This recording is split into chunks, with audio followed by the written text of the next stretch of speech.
Suman TV సగర్వంగా నిర్మిస్తున్నటువంటి కార్యక్రమం పద్మవ్యూహం.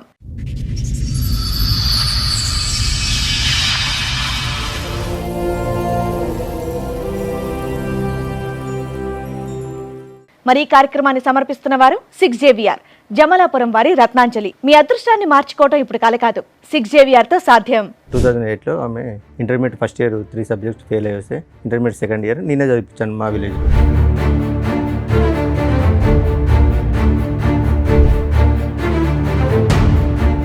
Exams last మూమెంట్లో షీఈ్ క్యారింగ్ మేడం.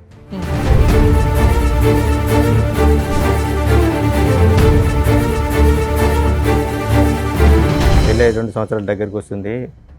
మన కట్నం డబ్బులు ఇస్తలేవు, మా దగ్గర తీసుకున్న అప్పు ఇస్తలేవు.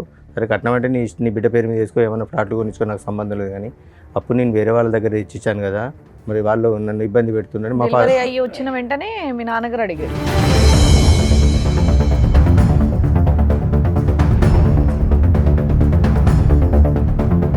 ఎఫ్ఐఆర్ చేసేమంటే మదన్ మీద, నా మీద, డాడీ మీద వేశారు. అంటే ఇంకా మా 5 మెంబర్స్తో పాటు అదనంగా ఒక 10 మెంబర్స్ మీద కేసు రాశారు.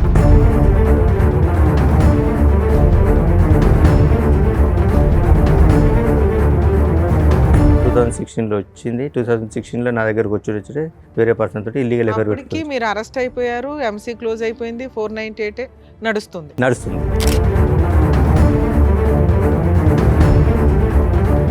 వచ్చిన 2 డేస్కే సమ్ మెసేజ్లు చూసినా మేడం. ఏంటి బేబీ నన్ను వదిలిపెట్టిపోతావా నువ్వు,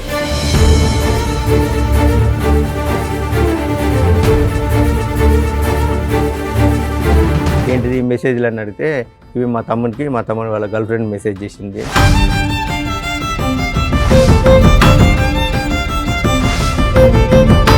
ఎంతకాలం ఉన్నారండి ఆవిడతో పాటు? 2016 వచ్చింది, ఎంతకాలం ఉన్నారు? మళ్ళీ 17లో క్యారింగ్ వెళ్ళిపోయింది.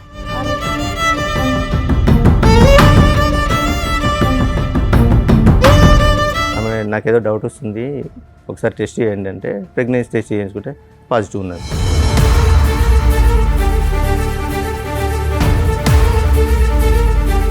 హైదరాబాద్ ఉంటేనే నేను వస్తా అంటే హైదరాబాద్ షిఫ్ట్ అయ్యాం. హైదరాబాద్ షిఫ్ట్ అయినాక ఒక 2.5 months తర్వాత మళ్ళీ కన్సీవ్.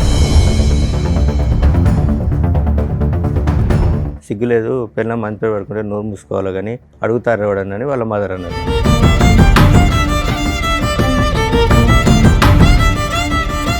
ప్రెగ్నెన్సీ మీదు కాదు అని తెలిసిన తర్వాత కూడా ఉందా? ఉన్నది. మళ్ళీ అబార్షన్ చేయించుకుందా? మళ్ళీ అబార్షన్ చేయించుకున్నది. అదే 2017లో మళ్ళీ నా మూలంగా సరే మళ్ళీ క్యారింగ్.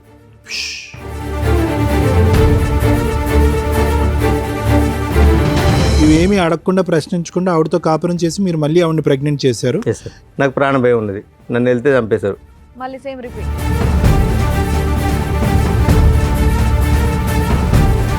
డాడీ నువ్వు మమ్మీని అనుమానిస్తున్నావు కదా, అది నిజమే, ఆ పర్సన్ ఈయనే, ఈ పర్సనే, నీకు తెలిసిన పర్సనే అని చెప్పింది.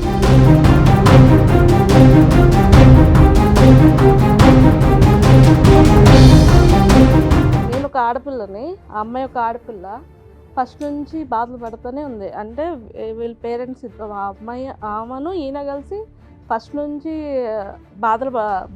ఇబ్బంది పెడుతూనే ఉన్నది.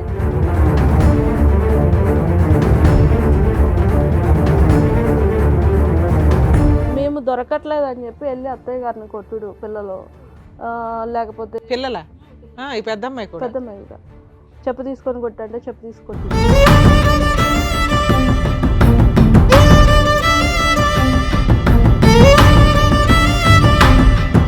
14 సంవత్సరాల పాటు వీళ్ళు కొట్టుకుంటూనే ఉన్నారు.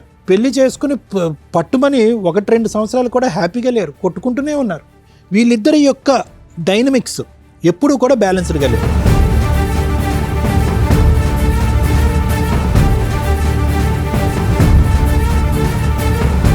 ఇప్పుడు వచ్చేటటువంటి అంశం మనకు తెలియనటువంటి సీక్రెట్ ఏదన్నా ఉంది అంటే కనుక ఆ పిల్లల భవిష్యత్తు దృష్ట్యా ఏం న్యాయం చేశారు అలాంటప్పుడు పిల్లల్నే కనుకోండి.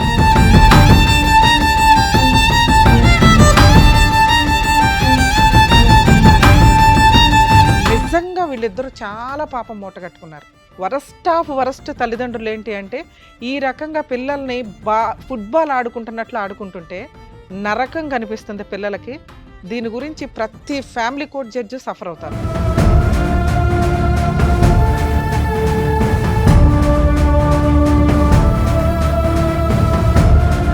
మీ ఎదవ డ్రామాలకి, మీ ఆస్తి పంపకాలకి, మీ మెయింటెనెన్స్ల కోసం పిల్లల్ని బలిపశువులు చేయొద్దు.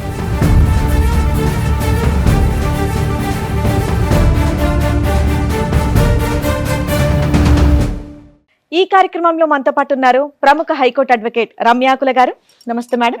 ప్రముఖ సైకియాట్రిస్ట్ డాక్టర్ కళ్యాణ్ చక్రవర్తి గారు. నమస్తే సార్. ప్లీజ్ కూర్చోండి. కూర్చోండి సార్. మేడం, నవీన్ కుమార్ గారు ఆయన ఇష్యూ చెప్పుకోవడానికి ఇక్కడ వరకు వచ్చారు. సో ఆయన ప్రాబ్లం ఏంటనేది కనుక్కొని చెప్తారు. నమస్కారం అండి. నమస్కారం మేడం. సార్ ఎక్కడి నుంచి వస్తున్నారండి? Jangaon district madam. చెప్పండి సార్, ఇక్కడి వరకు రావడానికి కారణం ఏంటి? అంటే నాకు ఒక ఫ్యామిలీ ఇష్యూ ఉంది మేడం, దాని గురించి వచ్చాను. చెప్పండి సార్. నా పేరు నవీన్ కుమార్ మేడం, మాది జనగామ డిస్ట్రిక్ట్. నాకు 2008లో మ్యారేజ్ అయింది. మ్యారేజ్ అయిన తర్వాత ఒక 1 year మా కాపురం సజావుగా జరిగింది. 2008లో 2008లో అయింది. లవ్ మ్యారేజ్ అరేంజ్డ్ అండి? Love come arrange. ఓకే. మా రిలేటివ్స్, మా అత్త కూతురి.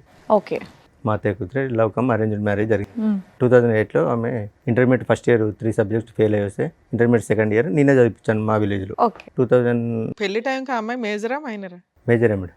అప్పుడు అయిపోయిన తర్వాత 2008 ఎగ్జామ్స్ లాస్ట్ మూమెంట్లో షీఈ్ క్యారింగ్ మేడం. ఆ లోపల ఎగ్జామ్స్ కంప్లీట్ అని 2009లో డెలివరీ కానీ వాళ్ళ ఇంటికి వెళ్ళి ఒక డెలివరీ అయిన తర్వాత మళ్ళీ ఒక 6 monthsకి వచ్చింది మేడం. 6 monthsకు 21st ఏజ్ పంపించారు. మ్యారేజ్ కంటే బిఫోర్ మా ఫాదర్ ఒక 50,000 వాళ్ళకి అప్పు ఇచ్చాడు మేడం, మ్యారేజ్ కంటే బిఫోర్. తర్వాత ఆమె వచ్చిన తర్వాత వాళ్ళ అమ్మ డ్రాప్ చేయడానికి వచ్చినప్పుడు, ఏంటమ్మా పెళ్ళి 2 సంవత్సరాల దగ్గరికి వస్తుంది, మన కట్నం డబ్బులు ఇస్తలేవు, మా దగ్గర తీసుకున్న అప్పు ఇస్తలేవు. సరే కట్నం అంటే నీ బిడ్డ పేరు మీద వేసుకో, ఏమైనా ఫ్లాట్లు కొనిచ్చుకో, నాకు సంబంధం లేదు. కానీ అప్పుడు నేను వేరే వాళ్ళ దగ్గర ఇచ్చాను కదా, మరి వాళ్ళు నన్ను ఇబ్బంది పెడుతున్నాడు. మా ఫాదర్ అయ్యి వచ్చిన వెంటనే మీ నాన్నగారు అడిగారు. వచ్చిన 6 months తర్వాత, డెలివరీ వచ్చి 6 months తర్వాత వాళ్ళ మదర్ని అడిగాడు. ఈమని కాదు, వాళ్ళ మదర్ని అడిగితే 1 monthలో మీ డబ్బులు మీకు ఇచ్చేస్తా అని మా పాపకు జ్వరం వచ్చింది, హాస్పిటల్ తీసుకెళ్ళి అక్కడికి వాళ్ళ మదర్ చుట్టాలే కదండి, పెళ్ళి అయిపోయింది, మన కుటుంబం 50,000 అడగకపోతే ఏమైంది? ఏంటి సార్, మీ నాన్నగారు 50,000 అడగకపోతే ఏమైంది? కోడలు ఇంట్లోకి వచ్చేసింది, వేరే వాళ్ళ దగ్గర అప్పు ఇప్పించాడు. మ్యారేజ్ కంటే ఒక వేరే వాళ్ళ ముందు ఇప్పించాడు. మ్యారేజ్ కంటే 3 years బిఫోర్ మేడం. అవును, 3 years ఏం చేశాడు? వన్స్ పెళ్ళి అయిపోయినాక మీ కుటుంబ సభ్యులాళ్ళు అన్ని సంవత్సరాలు ఆగుతారా 50,000కి? అడిగేసరికి నాకు ప్రాణభయం ఉన్నది, నేను కాపురానికి రాను అని మీ ఆవిడ అందా? ఆవిడ అన్నది. 2011లో నేను పాపను చూడడానికి వెళ్ళిన. ఎన్నిసార్లు పెద్ద మనుషులు తీసుకొని వెళ్ళినా నేను రాను, కాపురం చేయను, నాకు ప్రాణభయం ఉన్నది, వాళ్ళు నన్ను బాగా టార్చర్ పెడతారు అని 2011లో నేను మా పాపను చూడడానికి వెళ్ళిన. పాపను ఎప్పుడు చూడడానికి విడిపోయారు? 2008లో మ్యారేజ్ అయింది మేడం. 9లో విడిపోయారా? 10లో విడిపోయిందా? వాళ్ళ 10లో మేడం. 10లో వాళ్ళ ఇంటికి వెళ్ళిపోయింది. ఆ. వెళ్ళిపోయి నాకు ప్రాణభయం ఉన్నది, నేను రాను అంటే 2011లో నేను పాపను చూడడానికి వెళ్ళాను. వాళ్ళ ఇంటికి కూడా వెళ్ళా. వాళ్ళ ఇంటి పక్క వాళ్ళ ఇంటికి వెళ్ళి పాపను చూస్తే ఎందుకు వచ్చావు నువ్వు అని వాళ్ళమ్మ దౌర్జన్యం చేసింది. దౌర్జన్యం చేస్తే నేను 50,000 గురించే లేదు, పాపను చూడడానికి కుటుంబ తగాదా అయిపోయింది. ఇంకా విడిపోవడానికి రీజన్ 50,000 గురించే విడిపోయినాం మేడం. అంటే ఆమె రీజన్ అయితే అది 50,000 అడుగుతారనే ఉద్దేశంతో 2011లో కేసు పెట్టింది. పోయి 498 కేసు పెట్టింది నా మీద, తమ్ముని మీద. మా తమ్ముడు చెల్లె భద్రాచలం దగ్గర బీటెక్ చేస్తున్నారు. తమ్ముని మీద, నా మీద, చెల్లె మీద. చదువుకున్నారు సార్ నవీన్ గారు? సార్ మీరేం చదువుకున్నారు? డిఎంఎల్టీ చేసింది సార్. ల్యాబ్ టెక్నీషియన్ ఉందా? అక్కడ ఉందా ల్యాబ్? ఉందా ఊర్లో? ఉన్నా సార్. ఇప్పుడు నడిపిస్తున్నారా? లేదు సార్. సరే, ఇప్పుడు ఏం చేస్తున్నారు మరి?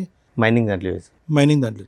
ప్రైవేటా? Private sir. చెప్పండి. 2011లో కేసు పెట్టారు మేడం. కేసు పెట్టిన తర్వాత అక్కడ ఎస్ఐ గారు పిలిపిస్తే ఎంక్వైరీ చేశాడు. ఇక్కడ ఏం లేదని తెలిస్తే ఎస్ఐ గారు పట్టించుకుంటలేరని ఏసీపీ సార్ దగ్గర, డిఎస్పీ గారి దగ్గరికి వెళ్ళింది మేడం. డిఎస్పీ గారు పిలిపించారు.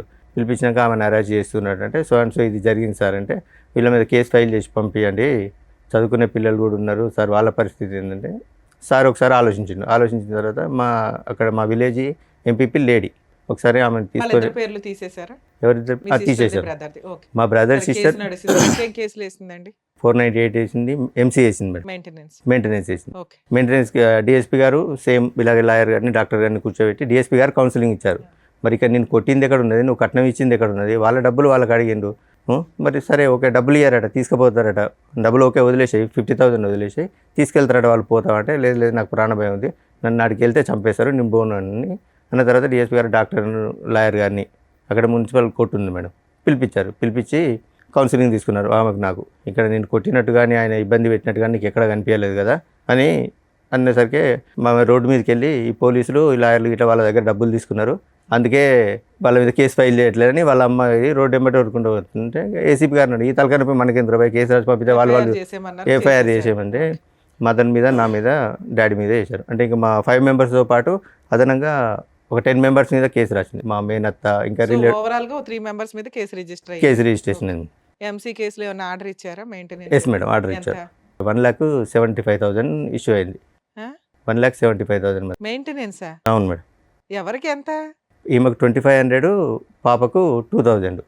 అంటే అది కంటిన్యూ ఒక 2 years నడిచింది మేడం. 1 year annual ఇచ్చారు. ఎరియర్స్ చెప్పవసరం లేదు సార్. Hmm. ఆవిడకి 2,500, బాబుకు 1,000 అంతేనా? ఆ. 3,500 maintenance per month. Per month 3,500 ఇద్దరికి. ఇద్దరు కలిపి 2 lakhs 3 lakhs అనేది ఎరియర్స్. మీరు కేసు వేసిన దగ్గర నుంచి క్యాలిక్యులేషన్ లో మనం 2 lakhs కెడితే ఎరియర్స్ క్లియర్ అవుతాయి. Regular payment regular monthly 3,500. Yes, payment. madam. అయితే నేను కాపురాన్ని తీసుకెళ్తాని మేడం గారికి సజెషన్ తీసుకున్నాను. తీసుకుంటే మేడం గారు సో అండ్ సో ఇట్లా జడ్జి గారికి అప్లికేషన్ పెట్టుకోండి, అప్లికేషన్ పెట్టుకుంటే ఏమన్నా మళ్ళీ కౌన్సిలింగ్ ఇచ్చి లోపు కోపం తగ్గిందేమో, ఏమన్నా కోపం కలుపుదాం. తగ్గిందో మాట్లాడతారంటే నాకేమొద్దు, నాకు మెయింటెనెన్సే కావాలి, నీకు చూడండి అంటే అట్లే జరుపుకుంటూ వచ్చింది మేడం. ఒక 1.5 year 2-3 years ఇంకా మెయింటెనెన్స్. అలాగే కోర్టు బైక్ ఆడవడం, మధ్యలో లాయర్ లేకపోవడం. 2015 దాకా వచ్చారు. 2014 దాకా వచ్చింది మేడం. ఓకే. 2014 దాకా వచ్చిన తర్వాత జడ్జి గారు అప్పుడు ఒక లేడీ గారు ఉండే, ఏంది ఈ కేసు ఇన్ని రోజులు ప్రొలాంగ్ అవుతుంది, మెయింటెనెన్స్ ఇష్యూ చేయండి సమ్ అమౌంట్ ఇష్యూ చేసింది. ఇష్యూ చేసిన తర్వాత ఈ డబ్బులు కట్టాలి బాబు అంటే, ఇంత అయితే నేను కట్టుకోలేను మేడం ఒకసారి, ప్రజెంట్ అయితే నా దగ్గర ఒక 50,000 ఒక 2 daysలో కట్టేశాను, మిగతా అంటే నాకు ఒక 10 days టైం ఇవ్వండి అని ఇన్స్టాల్మెంట్ లో కట్టొచ్చులేండి. ఓకే. అన్న తర్వాత లేదు మేడం 50,000 కదా, నాకు ఇప్పుడు మొత్తం కట్టాలి, మొత్తం ఇస్తేనే నేను వదిలిపెడతాను, లేకుంటే మరి నువ్వు మొత్తం కట్టకపోతే ఆయన జైలు పోతున్నామంటే జైలు పోయినా పర్లేదు అంటే 498 కేసులు వెళ్ళాను. ఎంసీలో కూడా 1 month వెళ్ళాను మేడం. 1 month వెళ్తే ఎరియర్స్ క్లియర్ అయిపోయినాయి. అయిపోయింది మేడం. మళ్ళీ వేసిందా? మళ్ళీ ఏమీ వెళ్ళలేదు, ఇంకా ఇలా అప్పట్లో వేయలేదు. 2016లో సో మీరు 1 రూపాయి కూడా బాబుకి కానీ తనకు కానీ కట్టలేదు. 498 లో పనిష్మెంట్ పడిందా? 498లో 5 days పనిష్మెంట్ పడిందా? లాస్ట్ కేసు 2020లో ఫైనల్ అయింది మేడం. ఆ, ఫాల్స్ కేసు కింద కొట్టేశారు. మరి నేను అన్నది అది 5 days స్టార్టింగ్ లో వెళ్ళారు. అదే అప్పట్లో 498 అప్పుడు అరెస్టులు ఉండేవిలేండి. కంప్లైంట్ ఇచ్చి అప్పుడు కంప్లైంట్ ఇచ్చినప్పుడు తీసుకెళ్ళి స్టేషన్ బెయిల్ ఇస్తున్నాను. మరి జైల్లో దేనుకున్నామండి? స్టార్టింగ్ లో అరెస్ట్ అప్పుడు అరెస్ట్ చేసి 498 వేగానే ఎంక్వైరీ ఇన్వెస్టిగేషన్ ఏమీ లేదు. ముందు అత్తమామల్ని ఈయన్ని అరెస్ట్ చేసేవాళ్ళు. అవన్నీ ఫాల్స్ కేసులని ప్రూవ్ అవుతూ రావడం వల్ల స్టేషన్ బెయిల్ ఇచ్చారు. ఒక 2015 నుంచి అనుకోండి. Yes, sir. Maximum 7 years 8 years 2016లో 1 month జైల్లో ఉన్నారన్నారుగా. మెయింటెనెన్స్. మెయింటెనెన్స్ కి ఎరియర్స్ కట్టకపోతే ఓకే నేను ఎక్స్ప్లెయిన్ చేస్తాను. 2016లో అన్ఫార్చునేట్లీ మా ఫాదర్ యాక్సిడెంట్లో డెత్ అయ్యాడు. మా ఫాదర్ డెత్ అయిన తర్వాత ఊర్లో పెద్ద మనుషులు వాళ్ళు వీళ్ళుండి మాట్లాడి, నువ్వు ఇంటికి పెద్ద కోడలు రాకపోతే బాగుండదు అలా ఇలా ఎక్స్ప్లెయిన్ చేస్తే 2016లో వచ్చింది. వాళ్ళ అమ్మగారు మీకు ఏమవుతారు? చుట్టరికం. మా మమ్మీకి మేనత్త కూతురు. మేనత్త కూతురు. 2016లో మా ఫాదర్ డెత్ అయిన తర్వాత వచ్చింది. తర్వాత ఒక 1 month తర్వాత అందరూ పెద్ద మనుషులు మాట్లాడి నువ్వు రావాలి అది అంటే, ఇల్లు పొలం నా పేరు మీద రిజిస్ట్రేషన్ చేస్తే నేను వస్తా అన్నది. ఎంత ఉంది పొలం?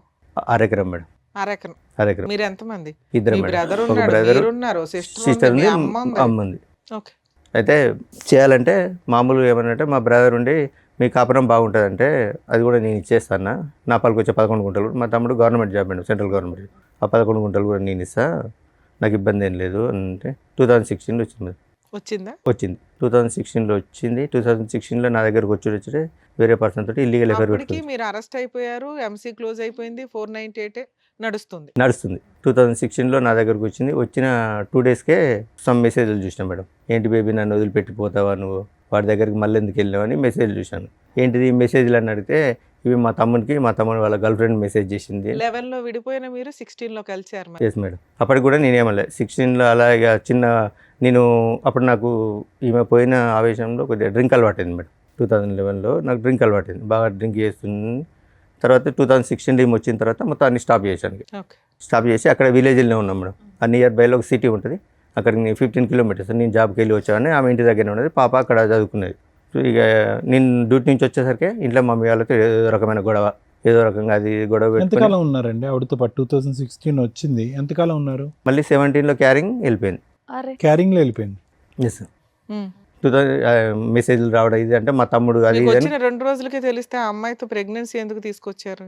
ఏంటి మేడం వచ్చిన 2 daysకే తెలిసింది ఆ అమ్మాయి క్యారెక్టర్ ఏంటి అని. మళ్ళీ ప్రెగ్నెన్సీలు నాకేం కన్ఫర్మ్ అయింది. అది ఆ ఫోన్ ఇన్ని రోజులు వాళ్ళ బ్రదర్ వాడిండు, తర్వాత ఈమెకి ఇచ్చాడు మేడం. ఇచ్చిన తర్వాత మా బ్రదర్ వాడిండంటే మా పాప కూడా అన్నది ఇది మా మామయ్య వాడింది ఇన్ని రోజులు అంటే వాళ్ళ గర్ల్ ఫ్రెండ్ చేసిందంటే అవును కావచ్చు అని నమ్మేశాను. అదే నిజమై ఉండొచ్చుగా. ఏంటి సార్ వాళ్ళ బ్రదర్ కమ్యూనికేషన్ ఏమో అది, ఈ అమ్మాయి ఫోన్లో మీకు దొరికింది కాదా? అందుకే నేను ఏం అడగలేదు మీరు మేడం. ఏం తర్వాత ఏమని తెలిసిందా అమ్మాయికి? తర్వాత అలాగే ఊకే చిన్న చిన్న గొడవలు పెట్టుకొని నాతో గొడవ పెట్టుకొని వాళ్ళ అమ్మోళ్ళ ఇంటికి వెళ్ళిపోయింది. నేను హైదరాబాద్లో ఉంటాను, నీతో కాపురం చేస్తానంటే పెద్ద మనుషుల సమక్షంలో మాట్లాడి హైదరాబాద్కి వచ్చేసాం మేడం. మళ్ళీ మళ్ళీ ఆవిడ చెప్పినట్టు వాళ్ళు వింటున్నారా మీరు? హైదరాబాద్కి వచ్చేసాను. హైదరాబాద్కి వచ్చిన 3 మంత్స్కి నా ప్రమేయం లేకుండా మళ్ళీ ప్రెగ్నెంట్ అయింది. అప్పటికి 2 పిల్లలు మీకు. లేదు మేడం, ఒకతే పాప, పెద్ద పాప ఒకతే ఉంది. రెండోసారి ప్రెగ్నెన్సీ అప్పుడు వెళ్ళిపోయింది కదా. రెండోసారి ప్రెగ్నెన్సీ కాదు, గొడవ పెట్టుకొని వెళ్ళింది మేడం. మీరు అన్నారు కదా మళ్ళీ ప్రెగ్నెన్సీ వచ్చిందని. ప్రెగ్నెన్సీ వచ్చింది మేడం, 2017 లో ప్రెగ్నెన్సీ 2016లో వచ్చింది. నా దగ్గరకు వచ్చినప్పుడే ప్రెగ్నెన్సీ వచ్చింది, తీయించుకున్నది. అది చెప్పాలి, స్కిప్ చేసి చెప్పలేదు మీరు, మేము ఆల్రెడీ బాబు పుట్టేశాడు అనుకున్నాం మేము. లేదు ప్రెగ్నెన్సీ తీసేయించుకున్నది మేడం. ఏది ఇంటికి వెళ్ళి అలిగి ఇంటికి వెళ్ళింది. అలాగే ఇంటికి ఏం వెళ్ళలేదు. నాకు అప్పుడు బ్యాక్ పెయిన్ వస్తుంది, మా అమ్మ వాళ్ళ ఇంటికి వెళ్ళి 4 రోజులు రెస్ట్ తీసుకొని వస్తాను, అబార్షన్ చేసుకొని వచ్చింది. కన్సీవ్ అయింది వెళ్ళిందని అన్నారు ఇందాక, అప్పుడు మేము కన్ఫ్యూజ్ అయ్యా. సర్లేండి. ఓకే. కన్సీవ్ వెళ్ళింది, అబార్షన్ చేసుకొని వచ్చింది. ఓవర్ బ్లీడింగ్ అవుతుందని ఇంట్లో పడుకున్నది. ఏమైందని నేను ఒక 2-3 హాస్పిటల్ తిప్పిన తర్వాత ఒక డాక్టర్ నుండి చెప్పారు, ఆమె నాకేదో డౌట్ వస్తుంది, ఒకసారి టెస్ట్ చేయండి అంటే ప్రెగ్నెన్సీ టెస్ట్ చేయించుకుంటే పాజిటివ్ ఉన్నది. సారీ, నా తప్పైంది, అన్వాంటెడ్ ట్యాబ్లెట్ వేసుకున్నాను నేనని చెప్పింది. సరే, నా విషయం కూడా ఎవరికి చెప్పలేదు. సరే, ఇప్పుడే వద్దు పిల్లలు అనుకుంటాను అన్నదని సైలెంట్గా వదిలేశాను. ఇక చిన్న చీటింగ్ మాటికి నేను ఆఫీస్కి వచ్చేసరికి మా మమ్మీతో, మా మరదలతో, అప్పుడు తమ్ముడు మేము కలిసే ఉండేది మేడం. చిన్న గొడవలు పెట్టుకునేది. చిన్న గొడవలు పెట్టుకున్నాక హైదరాబాద్ గొడవ పెట్టుకుని వాళ్ళ అమ్మోళ్ళ ఇంటికి వెళ్ళింది. హైదరాబాద్ ఉంటానే నేను వస్తా అంటే హైదరాబాద్ షిఫ్ట్ అయ్యాం. హైదరాబాద్ షిఫ్ట్ అయినాక ఒక 2.5 months తర్వాత మళ్ళీ కన్సీవ్. మరి అడిగాను, ఏంటిది, నేను కనీసం నీ దగ్గర కూడా రాలే, కన్సీవ్ ఎందుకు అయిందంటే కావాలని గొడవ పెట్టుకుని ఆ రోజు రాత్రి వాళ్ళ అమ్మ వాళ్ళు ఒక 300 kilometers దూరంలో ఉంటారు. ఆ నైట్ ఫోన్ చేసి తెల్లారి 5 o'clock రప్పించింది. ఏంటి మా అమ్మాయికి నీ గొడవ అయిందట, ఏంటిది అంటే ఇది ముచ్చటంటే సిగ్గులేదు, పిల్లలు మంత్రి పడుకుంటే నోరు మూసుకోవాలి కానీ అడుగుతారు ఎవడని వాళ్ళ మదర్ అన్నారు. ఈ విషయం వాళ్ళకి 2017లో తెలుసు. 2017లో తెలుసు. ఆ ప్రెగ్నెన్సీ తోటి అలాగే కంటిన్యూ ఉన్నది. వాళ్ళ ఇంట్లో మగపిల్లాడు ఉన్నాడు కదా, మీ బామ్మరిదే ఎవరు ఉన్నాడు. అతనికి తెలుసా ఈ పంచాయతీ? ఇల్లీగల్ అఫేర్ ఉన్నది, అది తమ్మునికి తెలియదు మేడం. వాళ్ళ తమ్మునికి 2021లో చెప్పాను నేను. చెప్పిన తర్వాత కూడా జస్ట్ ఇప్పటికి కూడా సరే 17లో అక్రమ సంబంధం వెళ్ళిపోయిందా? అడిగితే వెళ్ళిపోలే మేడం. ఉన్నది చిన్న గొడవ పెట్టుకుంటా, అది కూడా అబార్షన్. ప్రెగ్నెన్సీ మీదు కాదు అని తెలిసిన తర్వాత కూడా ఉందా? ఉన్నది. మళ్ళీ అబార్షన్ చేయించుకుంది. మళ్ళీ అబార్షన్ చేయించుకున్నది. మీరు అయినా కంటిన్యూ అయ్యాను. ఇక ఊర్లో తెలిస్తే పర్వతం. మా ఫాదర్ ఒక private school teacher madam. So కొంచెం పొలిటికల్గా తిరిగేది. మా మదర్ అంగన్వాడీ టీచర్. సొసైటీ వెళ్తే పరువు పోతాను, నేను కూడా సైలెంట్ ఊరుకున్నాను. అదే 2017లో మళ్ళీ నా మూలంగా సరే మళ్ళీ క్యారింగ్ అది అలాగే ఉన్నది. చిన్న మీతో అయినటువంటి ఫస్ట్ ప్రెగ్నెన్సీ ఆవిడ ఎందుకు తీయించుకుందండి? ఎందుకు తీపించేసుకుంది ఆవిడ? ఇప్పుడే పిల్లలు వద్దనుకున్నా అని చెప్తుంది సార్. ఓకే. సో ఇప్పుడు మనకి లెక్క కరెక్ట్గా ఉండాలంటే మీతో జరిగినటువంటి ఒక ప్రెగ్నెన్సీ తీపించేసుకుంది, వాడెవరితోనో మీరు చెప్తున్నట్టుగా జరిగిన ప్రెగ్నెన్సీ ఒకటి తీపించేసుకుంది. ఇవేమీ అడగకుండా ప్రశ్నించకుండా ఆవిడతో కాపురం చేసి మీరు మళ్ళీ ఆవిడని ప్రెగ్నెంట్ చేశారు. ఈ ప్రెగ్నెన్సీ ఉంచుకున్నది. అమ్మయ్య, ఈ ప్రెగ్నెన్సీ ఉంచుకున్నది. గొడవ పెట్టుకొని వాళ్ళ అమ్మోళ్ళ ఇంటికి వెళ్ళిపోయింది 2017లో. 2018లో పాప పుట్టినప్పుడు నాకు కాల్ చేసింది. పాప పుట్టిందని కాల్ చేస్తే నేను వెళ్ళి చూసి వచ్చాను. ఇక అప్పటి నుంచి మళ్ళీ రాలేదు మేడం. ఎన్నిసార్లు పెద్ద మనుషులు కాదండి. ఇప్పుడు ఇన్ని అప్స్ అండ్ డౌన్స్ అయిన తర్వాత మీరు కాన్ఫిడెంటా అంటే ఆవిడ ప్రెగ్నెన్సీ గురించి ఈసారి? కానీ అతని పిక్చర్ లోంచి డిసపియర్ అయిపోయాడు ఆ వ్యక్తి? లేదు మేడం. సరే, ఒక అక్రమ సంబంధం అన్నారు కదా, అతను ఇంకా కంటిన్యూ అవుతున్నాడు మేడం. నా స్టిల్ ఇప్పటికి కూడా ప్రెగ్నెన్సీ మీరే అని మీరు అనుకుంటున్నారా? అంటే నేను మెడికల్ ఫీల్డ్లో చేశాను కాబట్టి ఒకసారి మీట్ అయినా కూడా ప్రెగ్నెన్సీ అయ్యే ఛాన్సెస్ ఉంటాయి కాబట్టి నేను సైలెంట్గా. మీరే నమ్ముతున్నారు, మధ్యలో మేము డౌట్ ఎందుకు కానీ. Okay, next. అందుకే నేను దాని గురించి ఏం మాట్లాడలేదు మేడం. 2018లో పాప ఒకటి చూసి వచ్చాను. ఆ తర్వాత కాపురానికి 498 kg కొట్టిద్దరు కాపురాన్ని తీసుకెళ్తే నేను రాను అని చెప్పింది. ఇక అలాగే పోతుంది. 2019లో ఏంటంటే ఆల్రెడీ వచ్చి కలిసిన తర్వాత మళ్ళీ ఇంకా రాకపోవడానికి ఏంటి ప్రాబ్లం? నాకు ప్రాణభయం ఉన్నది. ఇంకేం ప్రాణభయం? సరే 50,000 పంచాయతీ అయిపోయింది. మరి నాకు ప్రాణభయం ఉన్నది. నన్ను వెళ్తే చంపేశారు. మళ్ళీ సేమ్ రిపీట్. సరే, తర్వాత అట్లా 2019లో పోయింది. 2 పిల్లలు ఉన్నారు మేడం. పిల్లల్ని పట్టించుకుంటలేని సఖి 2011లో వేసిన 498 కేసు 20 దాకా నడిచిందా? 20లో డిసప్పాయింట్ అయింది. ఆయన మధ్యలో కలిసి ఉన్నారు.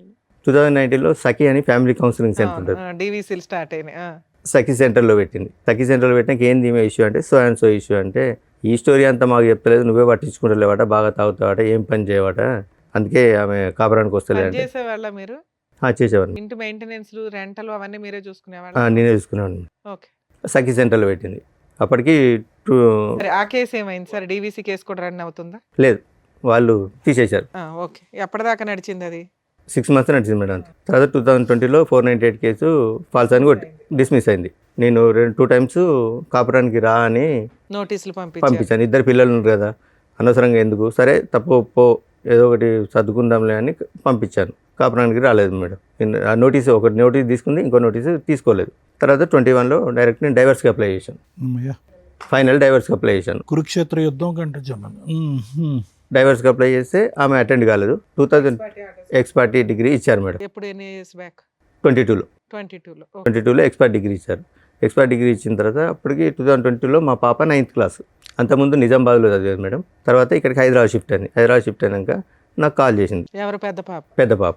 డాడీ నేను ఇక్కడ హైదరాబాద్లో చదువుతున్నాను, ఇక్కడనే ఈ పలానా సో అండ్ సో అని చెప్తే నేను మమ్మీ తమ్ముడు అందరం వెళ్ళి కలిసాం. కలిసిన తర్వాత ఒకరోజు పాప షాకింగ్ న్యూస్ చెప్పింది.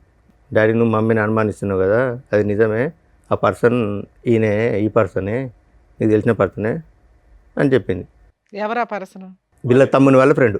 తమ్ముడు వాళ్ళ ఫస్ట్ నుంచి వాడు ఫస్ట్ యాక్చువల్గా ఈ ఎఫ్ఐఆర్ అనేది 2014-15 నుంచే ఉందట.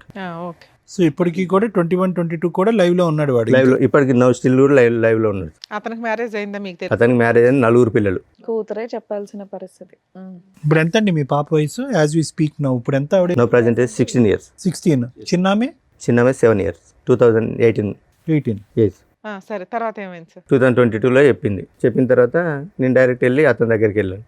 ఆయన తెలుసు అన్నట్టు, వీళ్ళ ద్వారానే పరిచయం నాకు. అతని దగ్గర మేము చిట్టేసాం, 1 lakh చిట్టేసాం మేడం. వాళ్ళ తమ్ముడు ఫ్రెండ్ కదా? తమ్ముడి ఫ్రెండ్ అని. రైట్. చిట్టేసిన తర్వాత పోయి అడిగాను, ఏమంది చిట్టి డబ్బులు ఇవ్వమంటే మీ భార్య మీ అత్తమ్మ వచ్చి గొడవ పెట్టుకొని నా దగ్గర నుంచి డబ్బులు తీసుకెళ్లారా అని అడిగింది. ఎంత చిట్టు మీది? 1 lakh మేడం. అయితే అడిగితే ఇప్పుడు వాళ్ళ అమ్మ నాన్న వైఫ్ వచ్చి అందరూ వచ్చి లొల్లి పెట్టుకున్నారు కదా నీతోటి, మరి 8 years నుంచి వాళ్ళ బిడ్డతో తిరిగి ప్రెగ్నెన్సీ అయితే ఏమంటలేరా నిన్ను అన్ని వాళ్ళ వైఫ్ ముందే అడిగిన నేను. అంటే అన్న కాళ్ళలో మా పరువు వస్తే నీ దండం పెడతాను, ఆమె కాళ్ళ మీద పడ్డది. ఎవరు పడ్డింది? వాళ్ళ ఆవిడ. 4 పిల్లలు ఉన్నారుగా. అన్న మా పరువు పోతుంది, ఇంకోసారి మీ భార్య జోలికి రాకుండా చూసుకుంటా అంటే అదే రోజు నేను వానికి 12:30కి పోయి అడిగాను మేడం. ఈవినింగ్ 4కి వెళ్ళి ఉప్పల్ పిఎస్లో నా మీద అటెంప్ట్ మర్డర్ కేసు పెట్టింది. ఎవరు? ఈమె నా వైఫ్, ఫస్ట్ వైఫ్. వాళ్ళ ఇంటికి వెళ్ళారా మీరు? ఎవరింటికి? అమ్మాయి వాళ్ళ ఇంటికి. ఇంటికి వెళ్ళకుండానే పెట్టిందా? అయితే నేను ఉప్పల్లో ఉంటాను, ఆమె కూడా ఉప్పల్లో ఉంటుంది. ఒకసారి మెట్రో ట్రైన్ లిఫ్ట్లో పోతుంటే నేను రోడ్ వెంబడి నడుచుకుంటూ పోతుంటే నాకు కనిపించింది, నన్ను ఫాలో అవుతుందని. ఎప్పుడు సెప్టెంబర్లో కనిపించాను మేడం. December 12కి పెట్టింది నా మీద కేసు. ఎటువంటి కాంటాక్ట్ ఏం లేదు. అటెంప్ట్ మర్డర్ కేసు పెట్టి వచ్చేసినాను. చేసుకోలేదు మేడం అప్పటికి. ఏ రాస్తుంది సార్ అటెంప్ట్ మర్డర్లో? అసలు మీరెక్కడ ఉన్నారు, ఆవిడ ఎక్కడ ఉంది, అసలు ఏం రాసింది అందులో? పెట్టేసరికి సార్ ఈయన వెనకాల తిరుగుంటాడు, ఉత్తనే పెట్టరు అటెంప్ట్ లేదు మేడం. ఎంతో కొంత బేసిక్ ఎవిడెన్స్ లేకుండా పెట్టరు. మెసేజ్లు పంపించారా? నేను మెసేజ్లు ఏం పంపించలేదు. తిడుతూ కానీ ఏదైనా ఏడుతూ పడుకున్నావు, ఆడితో పడుకున్నావని? లేదు మేడం. చూద్దాంలేండి. మరి ఆవిడ అన్ని చేసినా మీరు ఏమనుకుంటున్నారా ఉన్నారండి? తిట్టకుండా అయితే అటెంప్ట్ మర్డర్ కేసు పెడితే అప్పుడే కోపంతో నా ఫోన్ పలగొట్టాను మేడం. ఎవరితో? ఎట్లా? కిందేసి కొట్టాను నా ఫోన్, రూమ్లో కిందేసి కొట్టాను. ఏదో టెన్షన్ మీద కిందేసి కొట్టాను. మా తమ్మునికి కాల్ చేశారు, మా తమ్ముడికి మా అమ్మకి కాల్ చేశారు. ఎవరు? ఎస్ఐ, ఉప్పల్ పిఎస్ నుంచి ఎస్ఐ గారు ఫోన్ చేశారు. పోలీస్ స్టేషన్లో ఫోన్ పగలగొట్టారా? లేదు బయట ఇంటికాడ. దీనికి వార్నింగ్ ఇచ్చి వచ్చిన తర్వాత టెన్షన్లో కింద పలగొట్టేశాను నేను. ఉప్పల్ పిఎస్ నుంచి మా బ్రదర్కి ఫోన్ చేశారు, మీ అన్నయ్య కలవట్లేదు, ఫాలో అవుతున్నట్టు అది ఇది అంటే.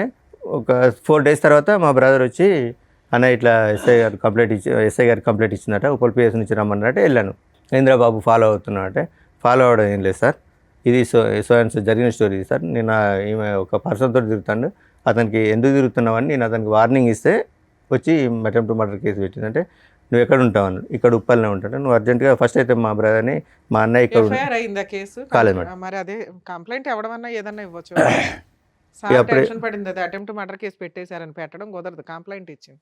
ఓకే, నెక్స్ట్ ఏమైంది? తర్వాత ఏమైంది సార్, మేము పెద్ద మనుషులలో మాట్లాడుకుంటా కేసులు ఏమవుతుందని వాళ్ళ బ్రదర్ అండు ఊరికి వెళ్ళినాక పెద్ద మనుషుల సమక్షంలో సో ఇదండి జరిగింది. ఇప్పటికి కూడా అన్నీ మర్చిపోయి, ఫస్ట్ నేను కూడా ఇంతకుముందు చేసినని మర్చిపోతా, అవన్నీ కూడా పాత స్టోరీలని మర్చిపోయి ఇప్పుడు ఒక్కరు పోయి 2 పిల్లలు అయిండు. మీరు ఏం చేశారని మర్చిపోవడానికి? ఏంటి మేడం, నేను కొంచెం హెవీగా డ్రింక్ చేసేది మేడం. మీరు మానేసాను అన్నారు కదా ఆవిడ వచ్చాక 2016లో. మానేసినాను మేడం. మానేసినా కూడా ఇప్పుడు అదే చెప్పుకొని తిరుగుతుంది. ఇంకా పెద్ద మనుషులలో అదే చెప్పుకొని తిరుగుతాడు, డ్రింక్ చేస్తాడు, ఏ పని చేయడు అని అదే చెప్పుకుంటూ తిరుగుతుంది మేడం. అదే నేను చెప్పిన తర్వాత ఏమమ్మా మరి కాపురాన్ని తీసుకెళ్తారటంటే, నేను పోను, వాడు చచ్చిన కిందకి వెళ్ళక వాడు నాకు శవంతో సమానం, నేను మాతో కాపురం చేయను అని చెప్పింది. ఎక్స్పర్ట్ ఆర్డర్స్ ఛాలెంజ్ చేసిందా అమ్మాయి? చేయలేదు మేడం. డైవర్స్ కేసుని చేయలే. ఓకే అనేసరికి మరి నువ్వు ఓకే వాడు చనిపోయిన కిందకే లెక్క, మరి ఇప్పుడు 2 ఆడపిల్లలు ఉన్నారు, వాళ్ళని ఏం చేద్దామంటే, పెద్ద పాప వాళ్ళ డాడీ కావాలంటే వాళ్ళ డాడీ కాడికి పోతా అంటుంది కదా, పోతానంటే పెద్ద పాపను పంపిస్తా, చిన్న పాప కదా నేనే తీసుకుంటాను అన్న తర్వాత ఆమె అన్నది, వైఫ్ అన్నది, ఫస్ట్ ఆమె అన్నది. ఫస్ట్ టైం రెండో ఆవిడ ఉందా? అవును, ఎప్పుడు? 2023లో మేడం. ఎక్స్పర్టీ వచ్చింది. ఎక్స్పర్టీ వచ్చిన తర్వాత 1 year తర్వాత. అంటే వాళ్ళ పెద్ద మనుషులు ఉండి ఆమె లోకం అంతా లగ్జరీ లైఫ్ లోకం ఉంది, నీతో కాపురం చేయది సపరంగా ఎక్కి ఆమె గురించి సార్, మీరు డైవర్స్ చేసింది ఎందుకు? ఆవిడ వద్దురా బాబు అని. ఎక్స్ పార్టీ ఆర్డర్స్ వచ్చినాక ఈ పంచాయతీ అంతా ఏంటి సార్? అంటే పోలీస్ స్టేషన్ కేసు, కాంప్రమైజ్, మళ్ళీ కలిసి ఉంటాం అంటాం. ఎందుకు ఇన్ని మాటలు? 22లో మా పాప వల్ల మేడం. పాపం తెచ్చుకుంటే అయిపోతుంది ఆ, కదా. పాప అన్నది, డాడీ కలిసి ఉందని డాడీ, తల్లి లేదు తండ్రి లేదు అంటే సొసైటీలో మమ్మల్ని చిన్న చూపు చూస్తారు డాడీ అనేసరికి పాప కోసం బెండ్ కావాల్సి వచ్చింది వాళ్ళ మేడం. అమ్మ అట్లా చేస్తున్నప్పుడు మీరేం మాట్లాడగలరు? ల్యాండ్ ఆర్డర్ వాళ్ళకి ఫేవర్గా ఉంది, పిల్ల వస్తానంటే తీసుకొని వెళ్ళటం. కలవను అనే అమ్మాయి క్యారెక్టర్ అసాసినేషన్ జరిగి ఎవడో ఉంచుకున్న వాడి దగ్గరికి వెళ్ళి మీరు పైగా వార్నింగ్ కూడా ఇచ్చారు. ఇంత జరిగినాక మళ్ళీ ఆ అమ్మాయిని తెచ్చుకుంటారా? ఇవే బ్లూ డ్రమ్ములు ఇవి అవి వీటికే మీరు వాళ్ళని చంపుతారు, వాళ్ళ ఇళ్ళు చంపడం, ఎమోషన్స్లో జరిగే వ్యవహారాలు తప్ప క్రైమ్ జరగడానికి ఎక్కువ అవకాశాలు ఉంటాయి. ఇలాంటివి నమ్మసక్యంగా ఉండవు. ఓకే, తర్వాత 2023లో ఇంకో మ్యారేజ్ చేసుకున్నాను madam. Love marriage, arrange marriage? అది అరేంజ్ మ్యారేజ్. ఎలా వచ్చింది సార్ సంబంధం? ఏంటి మేడం? సంబంధం ఎలా వచ్చింది? FBలో చూసిన తర్వాత వాళ్ళ అమ్మ వాళ్ళు మా ఇంటికి వచ్చారు. ఆవిడ మేము ఫస్ట్ మ్యారేజ్, సెకండ్ మ్యారేజ్? ఆవిడ సెకండ్ మ్యారేజ్ మేడం. మీకు మ్యారేజ్ 2 years అవుతుంది. Yes madam. ఇక్కడ ఏమైనా పిల్లలు ఉన్నారా? ఇక్కడ ఏం లేదు మేడం.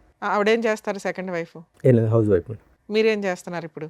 నేను మైనింగ్ డిపార్ట్మెంట్లో ఎంత వస్తుంది?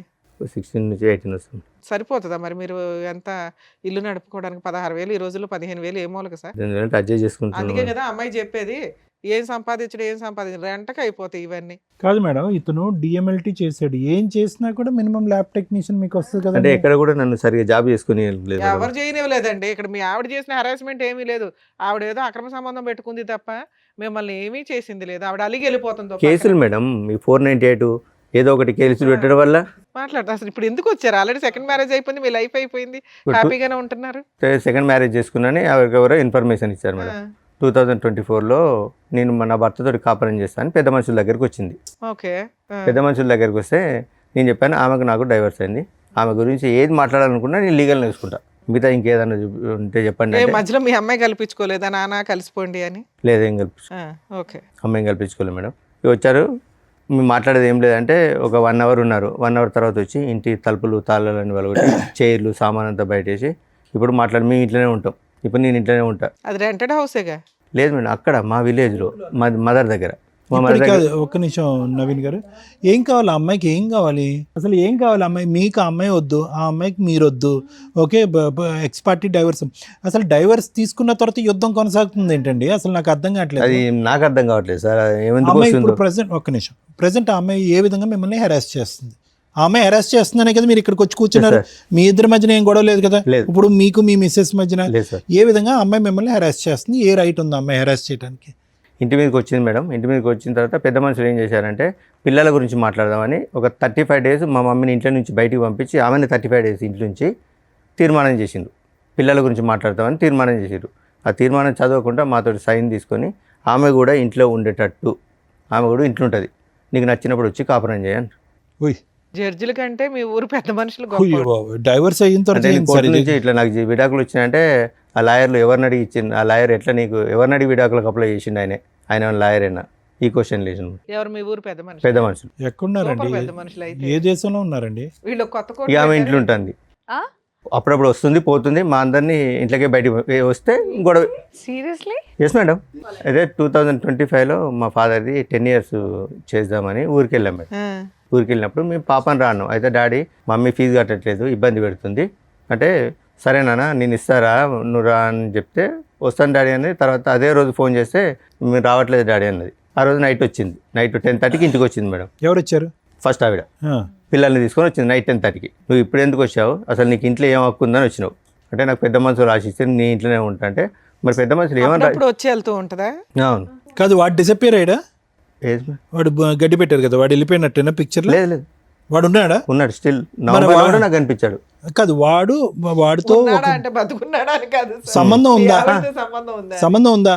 చూశాను, ఉన్నాయి సార్. మరి ఏంటి అక్కడ సంబంధం పెట్టుకుని ఇక్కడ పార్ట్ టైం ఏంటి? అసలు ఆవిడ ఎవరు? అంటే ఇప్పుడు- ఫోటో ఒకసారి చూపిరా. అంటే ఇప్పుడు పెద్ద మనుషులు ఏం చేస్తున్నారంటే మా దగ్గరికి న్యాయం కోసం వచ్చింది కదా, మేము ఏదో ఒకటి న్యాయం చేయాలి ఉంటుంది. అసలు మమ్మల్ని నుంచి ఏం మాట్లాడేసలేదు. ఊర్లో 2 గ్రూపులు ఉంటాయి. ఆవిడ వాళ్ళ పెద్ద మనుషుల దగ్గరికి వెళ్ళింది, వాళ్ళు ఏదో ఇచ్చారు. మీరు కూడా ఓ పెద్ద మనిషి దగ్గరికి వెళ్తే వాళ్ళు కూడా ఓ శాసనం రాసేస్తారు.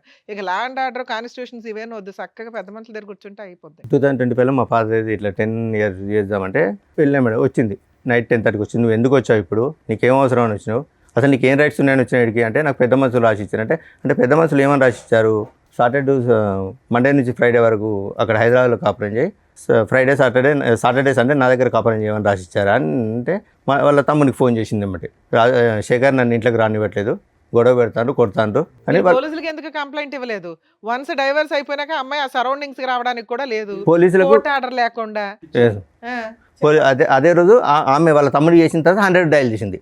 మా అత్తయ్యను మా హస్బెండ్ నన్ను ఇంట్లోకి అరెస్ట్ చేస్తాను, ఇంట్లోకి రానివ్వట్లేదు చెప్తారు కదా డైవర్స్ వచ్చినాయి అంటారు పేపర్ లో. అయితే కానిస్టేబుల్ ఉండి ఈ నైట్ 10 గంటలకు గొడవ ఎందుకమ్మా, మీరు ఉండి వేరే ఇంట్లోకి ఎక్కడన్నా ఉండండి, కానిస్టేబుల్ చెప్పాడు వేరే ఇంట్లో ఉండు. కానిస్టేబులే చెప్పాను మేడం, వేరే ఇంట్లో ఉండండి. ఇప్పుడు ఈ నైట్ ఇప్పుడు ఆమె ఏదో ఒకటి అంటే మీరు ఏదో ఒకటి అంటారు, గొడవ అవుతుంది అంటే వెళ్ళిపోయినాం మేడం. నైట్ 1 o'clock వాళ్ళ తమ్ముడు ఒక 6 రౌడీలను తీసుకొని అక్కడికి వచ్చింది. ఇప్పుడు రండి మాట్లాడదామని మా మాట్లాడడానికి లేదు మేడం. ఒక 6 రౌడీలను తీసుకొని వచ్చి మీద దౌర్జన్యం చేశారు. మా పాప ఏం చేసింది, మా సిస్టర్ని చెప్పి తీసుకొని కొట్టింది. చెప్పి తీసుకొని కొడితే లేడీస్ కొట్టుకుంటారు. మీ సిస్టర్ ని కొట్టిందా మీ అమ్మాయి? ఎందుకు గొడవ రెచ్చగొట్టాలని. మీ పాప మీకే Yes, madam. ఫేవర్. అక్కడ వాళ్ళు చెప్పినట్టు ఉంటుంది, ఇక్కడ నాకు ఫోన్ చేసి డాడీ నన్ను ఇబ్బంది పెడతారని నాకు చెప్పి మహానటి. ఓకే, చిన్నపిల్ల ఏమి అనలేం. చెప్పి తీసుకొని కొట్టేసరికి మా చెల్లె మా పాపను కొట్టింది. వాళ్ళిద్దరూ కొట్టుకుంటే బయటకు వెళ్ళిండ్రు. వాళ్ళ తమ్ముడు ఏం చేసిండు, వెనక నుంచి మా అమ్మ మీద ఇంతలా రాయి ఎత్తేసిండు.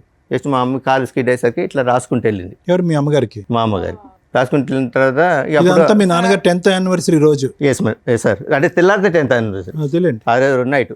మీరు చెప్తున్నవన్నీ నిజాలేనండి. Yes madam. ఇప్పుడు మీ ఆవిడతో మాట్లాడితే ఫస్ట్ వైఫ్ తో ఇప్పుడు లైవ్ వీడియోలు కూడా ఉన్నాయి మేడం. వాళ్ళు అమ్మాయి ఇవన్నీ చెప్తుంది.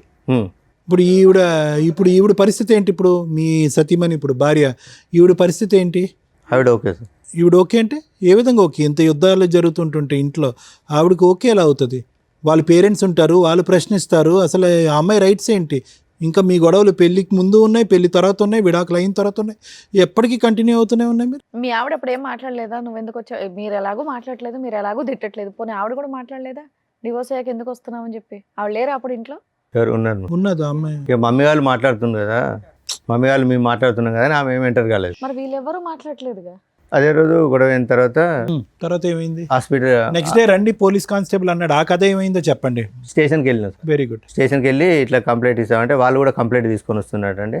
ఆ రోజు మా బ్రదర్ ఉన్నాడు, మా మరిది నా మీద చేసిండు, నన్ను కొట్టిండని మా తమ్ముడిని ఇరికించింది. మా తమ్ముడిని మా బాబు మీద కేసు పెట్టింది. కేసు పెట్టేసరికి మీ మీద కూడా కేసు ఫైల్ చేయమంటాను, ఇద్దరి మీద FIR ఫైల్ చేస్తాను ఎస్ఐ గారు అడుగుతారు. మాకు పెద్ద మనుషులు రాసి ఇచ్చారు సార్. పోలీసులు పెద్ద మనుషుల జడ్జిమెంట్లు ఎందుకు ఒబే చేస్తారండి? మీరు డైవర్స్ పేపర్ చూపించాలి కదా. చూపించిన మేడం. చూపించిన పెద్ద మనుషుల లీడర్షిప్ అన్నారా? పెద్ద పోలీసులు ఏ పోలీస్ స్టేషన్ చెప్పండి నాకు, ఇప్పుడు మాట్లాడతాను. కొడకన్ల పోలీస్ స్టేషన్ మాట్లాడించండి. ఏఎస్ఐ అన్నాడా? డైవర్స్ చేసిన తర్వాత మీకు పెద్ద మనుషులు మీ ఫస్ట్ వారితో కలిసి ఉండమన్నారు, ఆ ఇంట్లో ఉండమని మీకు పోలీసులు చెప్పారా?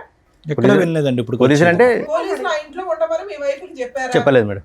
మీరు ఏ విషయం క్లారిటీగా అంటే మాట్లాడారు? మీరు తీర్మానం ఇచ్చినందుకు ఆమె ఇంట్లో ఉంటుంది, ఇట్లా చేస్తుంది. మరి ఏంది పరిస్థితి అంటే పెద్ద మనుషులు ఎస్ఐ గారికి ఏమన్నారంటే, సార్ ఇంకోసారి మేము రానివ్వము, ఆ అమ్మాయిని ఇంట్లోకి రానియమన్నాడు. అన్న తర్వాత కూడా ఇప్పుడు 3 times వచ్చింది. అది వేరే. పెద్ద మనుషులు పంచాయతీలు పనికిరావు అనేది క్లారిటీ వచ్చింది. మీకు ఎస్ఐ కూడా చెప్పాడు, మీరు ఎవరు జడ్జిమెంట్లు ఇవ్వడానికి పక్కకి వెళ్ళండి అని. సరే సార్ ఇంకోసారి ఎట్లాంటి బోడి పెత్తనాలు చేయమని పెద్ద మనుషులు అన్నారు, అంతేనా? నుంచి రానివ్వం అన్నారు. వాళ్ళు సైడ్ అయ్యారు, ఆ జడ్జిమెంట్ సైడ్ అయ్యింది. మీ వైఫ్ అయినా లెక్క చేయకుండా వస్తుంది. ఇప్పుడు చిన్న చిన్న వాటికి మొన్న పోలీస్ స్టేషన్ లో కేసులే వేసారు. నస తప్ప ఏమీ లేదు ఇందులో. అంటే మధ్యరాత్రి కొట్టడానికి వస్తే నా హ్యాండ్ ఇరిగింది, మా మమ్మీకి తలకాయ కలిగింది. అయినా మీ కేసు తీసుకోరు, అలాగే వాళ్ళు వేసిన కేసులు తీసుకోరు. ఈ నస మీకు నడుస్తానే ఉంది. మిమ్మల్ని నమ్ముకొని వచ్చిన సెకండ్ వైఫ్ అయితే మీకు కష్టాలు పడతానే ఉంది. ఇప్పుడు ఇక్కడికి ఎందుకు వచ్చారు? ఇక్కడికి ఎందుకు వచ్చారంటే మొన్న రీసెంట్ గా ఒక 3 months బ్యాక్ మా పాప ఇంట్లో నుంచి వెళ్ళిపోయింది. పెద్ద అమ్మాయి వాళ్ళు హరాచి చేసి వెళ్ళిపోయిందా, వాళ్ళు దాచిపెట్టారో తెలియదు. తెలుసుకుంటే నాకు ఫోన్ చేశారు. ఫోన్ చేశారు పోచారం PS నుంచి ఎస్ఐ గారు ఫోన్ చేశారు, మీ అమ్మాయి మిస్ అయింది, మీ దగ్గరకు వచ్చిందని. నా ఫోన్ పని చేయకుంటే అసలు మీ అమ్మాయితో మాట్లాడుతున్నారు. ఎంత పెద్ద పంచాయతీ పెట్టిన అమ్మాయిని మాట్లాడుతుంది, మీతో మాట్లాడుతుంది. మీ అమ్మాయి వెళ్ళిపోయింది, మీ దగ్గరికి వచ్చిందట, ఇట్లా వచ్చి కంప్లైంట్ ఇచ్చారంటే మా మదర్ ఉంటే నా దగ్గర రాలేదు, మీ అబ్బాయి ఎక్కడ ఉంటే మా అబ్బాయి నా కాంటాక్ట్లో లేడు, మాకు తెలియదు అన్నారు. మధ్యరాత్రి 12 o'clock పోలీసులను తీసుకొని వాళ్ళ దగ్గర ఉంటారని కానిస్టేబుల్ తీసుకొని మా చెల్లె వాళ్ళ ఇంటికి సోదాకు వచ్చింది. 12 గంటలకు వస్తే మా బాబాయ్ ఆయన తిట్టడం, ఈ నైట్ 12 o'clock ఏందండి పిటిషనర్ని పట్టుకుని మా ఇంటికి వచ్చేది ఏందండి అని మా బావ వాళ్ళ ఫ్రెండ్ ఒక అన్నాడు. అంటే మైనర్ అమ్మాయి కాబట్టి ఎవరో మైనర్ కాబట్టి తండ్రి సంరక్షణ ఉండాలి, సో ఎవరో ఒకరు ఉండాలంటే తర్వాత ఆ రోజు 3 o'clock పాప మా మదర్కి ఫోన్ చేసింది. నానమ్మ నేను ఇక్కడ హన్మకొండ బస్ స్టాండ్లో ఉన్నాను, నన్ను ఇట్లా టార్చర్ పెడతారు, చిత్రహింసలు పెడతారు, నేను ఉండను, అందుకే ఇంట్లోకి పారిపోయినా, నేను ఆమెకు ఉండు ఎవరు ఇష్టం. నుంచి పారిపోవడం ఎందుకు? మీకు ఫోన్ చేసి మీ దగ్గరికి వచ్చేయచ్చుగా. అదే. అతి తెలివితే అట్లా ఎందుకు ఎవరు అమ్మాయికి? పెడుతున్నారు టార్చర్? వాళ్ళ అమ్మును వాళ్ళ మామ మొన్న రీసెంట్గా వాళ్ళ మామ ఇంట్లో ఫ్రెండ్స్ తోటి పార్టీకి ఏదో బర్త్డే ఫంక్షన్ ఉంటే వెళ్ళిందట. 5 o'clock వచ్చేది, 7 o'clock వచ్చిందట. ఎక్కడికి వెళ్ళావని బెల్ట్ తీసుకొని కొట్టి బూట్ కాలుతో అన్నట ఫోన్ చేసి చెప్తుంది. మా ముందు మా నటిస్తుంది. మీ అమ్మాయి ముదురు తెలివితేటలు మాకు అర్థం అవుతున్నాయి. ఏ పని చేసిందో మామ, ఇప్పుడు నువ్వు లేవు అక్కడ, మేనమామ కంట్రోల్ పెట్టాలి, పెట్టాడు. ఇగో ఇట్లాగే ఉంటాయి భార్యాభర్తలు విడిపోతే. ఆడపిల్లలు కానీ మగపిల్లలు కానీ టీనేజర్స్ ఇది ఒక డ్రామా. వాళ్ళకి ఫుట్బాల్ ఆడుకుంటారు పేరెంట్స్ని, వాళ్ళ క్యారెక్టర్లే పోతాయి. విడిపోయేటప్పుడు ఒక 100 సార్లు ఆలోచించండి. చెప్పండి. ఆవిడ దృష్టిలో ఆవిడ వాడుకుంటుంది, మీకు అవసరం వచ్చినప్పుడు మీరు వాడుకుంటున్నారు ఆ పిల్లని. ఇప్పుడు వాళ్ళ బ్రదర్ తోటి మాకు ప్రాణహాని ఉందా? ప్రాణహాని ఉంది మేడం. పోలీస్ స్టేషన్లో మీ అడ్వకేట్ ప్రైవేట్ కంప్లైంట్ ఇవ్వచ్చు, ఉన్న ఇన్సిడెంట్లు అన్ని పెట్టి. ఇప్పుడు పెద్దమ్మాయి ఎక్కడ ఉంది నవీన్ గారు? వాళ్ళ దగ్గర ఉంది, వాళ్ళ దగ్గరే ఉంది. మళ్ళీ అక్కడే చేరింది ఆ అమ్మాయి. అక్కడే చేరింది. మీ దగ్గరకు వచ్చేస్తానని అనట్లేదు? వచ్చేస్తా అని మాతో చెప్తుంది. అంటే ఇంట్లో నేను వెళ్ళి వెళ్ళిపోయేటప్పటికే, ఇంట్లో నుంచి బయటకు వెళ్ళినప్పుడే మీ అమ్మాయి మీకు ఫోన్ చేస్తుంది. వెళ్ళి మిగతా టైంలో స్టేషన్లో చేయదు. కంప్లైంట్ అయినా అంటే సరే ఇస్తారు డాడీ అంటుంది, ఇవ్వట్లేదు. సరే, ఇప్పుడు ఇవన్నీ ఎందుకు? వాళ్ళు మీ దగ్గరకు వచ్చినప్పుడు ఏ నష్టం జరుగుద్దో పోలీసులు కంప్లైంట్ ఇవ్వడం, సర్దుకోవడం, మీ పని ఏదో మీరు చూసుకోవచ్చు. ఎందుకు వాళ్ళ ఇంట్లో ఏం జరుగుతుంది ఈ నష్టం ఎందుకు మీకు? ఎవరింట్లో మీకు డైవర్స్ వచ్చినాయి, అయిపోయాయి. పెద్ద మనుషులు ఏదో పిలిచారు, అది క్లియర్ అయిపోయింది. 4 పీకారు, అది క్లియర్ అయిపోయింది. ఇప్పుడు మీ సెకండ్ వైఫ్తో మీరు ప్రశాంతంగా ఉంటే అప్పుడప్పుడు ఏదో న్యూస్ జరిగిద్ది, దాని మీద అడ్వకేట్ చూసుకుంటారు, పోలీసులు చూసుకుంటారు. దీన్ని ఎందుకు ఇంత రోజు అమ్మాయి ఏం చేస్తుంది, వస్తుందా రాదా, భార్య ఏం చేస్తుందా, వస్తుందా రాదా, ఇంటి మీద బామ్మర్ది ఏం చేస్తాడు, వస్తాడా, నలుగురు వేసుకొని రారా, ఇదెందుకు ఇంత ఆలోచిస్తున్నారు మీరు? మీకు మీ ఫస్ట్ వైఫ్ మీద ఏమన్నా ఫీలింగ్స్ ఇప్పటికీ ఉన్నాయా? లేవు, ఫుల్ స్టాప్. మీ పెద్ద అమ్మాయి మీద మీకు ఏమన్నా అమ్మాయి కావాలి అనేటటువంటిది ఉందా? ఆ అమ్మాయి అక్కడ హెరాస్ గురవుతుంది, తల్లిలాగా లైఫ్ నాశనం అవుతుందేమో అని ఆ అమ్మాయిని సేవ్ చేయాలనుకుంటున్నారా? మిమ్మల్ని నమ్ముకుని వచ్చిన సెకండ్ వైఫ్ మీద మీకేమీ లేదా? ఉన్నది మేడం. ఏమంటండి, ఏమన్నా ఉందా? మాకే కోపం వస్తుంది. సెకండ్ వైఫ్కి రావాలి అసలు.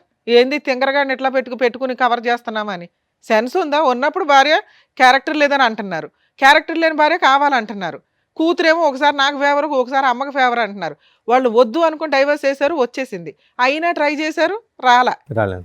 వన్స్ మీరు పూర్తిగా క్లోజ్ అయిపోతున్నారు, వేరే అమ్మాయిని చేసుకొని అని తెలిసినాక ఆవిడ వచ్చినాక మిమ్మల్ని నమ్ముకొని ఒక అమ్మాయి వచ్చి విత్ క్యారెక్టర్తో వచ్చి మీ పక్కన కూర్చున్నప్పుడు ఆవిడకి ఎక్కువ ఇంపార్టెన్స్ ఇచ్చుకోవాలి సెకండ్ వైఫ్కి.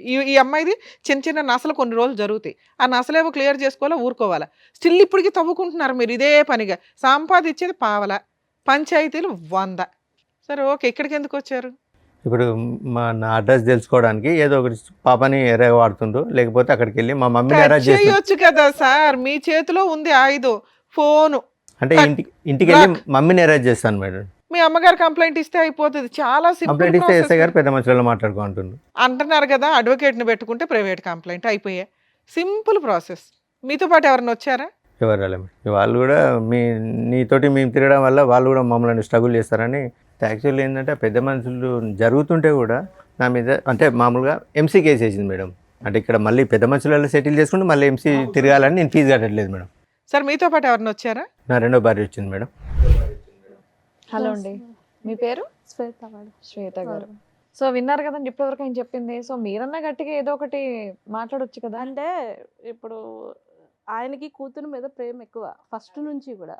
నేను ఏం చెప్పినా కానీ ఇనే సిచ్యువేషన్ లేదు. మీరు బయట నుంచి వచ్చారన్న ఒక ఫీలింగ్ ఒకవేళ నేను ఏమన్నా చెప్పినా అమ్మాయి వచ్చి తండ్రిని కూతుర్ని విడదీసేసింది అని అంటారని నేను ఇప్పటి వరకు కామ్గా ఉన్నాను. పైగా ఇంకోటి ఏంటంటే, నేను ఒక ఆడపిల్లని, ఆ అమ్మాయి ఒక ఆడపిల్ల, ఫస్ట్ నుంచి బాధలు పడుతూనే ఉంది. అంటే వీళ్ళ పేరెంట్స్ ఆమెను ఈయన కలిసి ఫస్ట్ నుంచి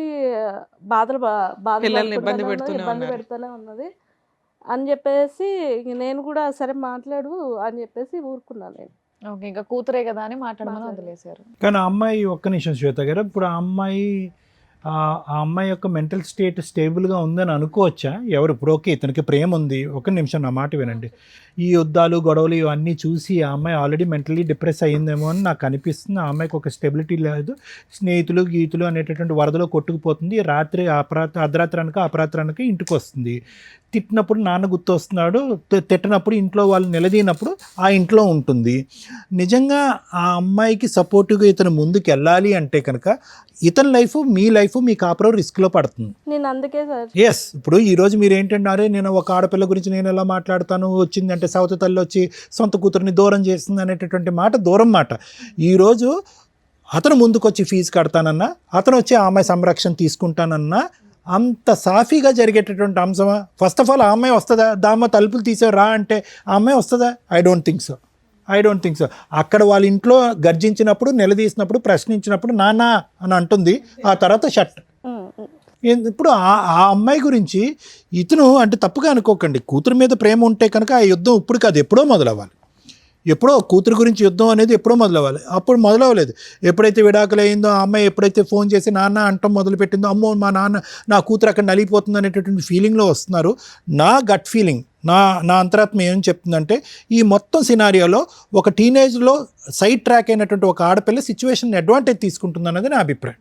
సేమ్.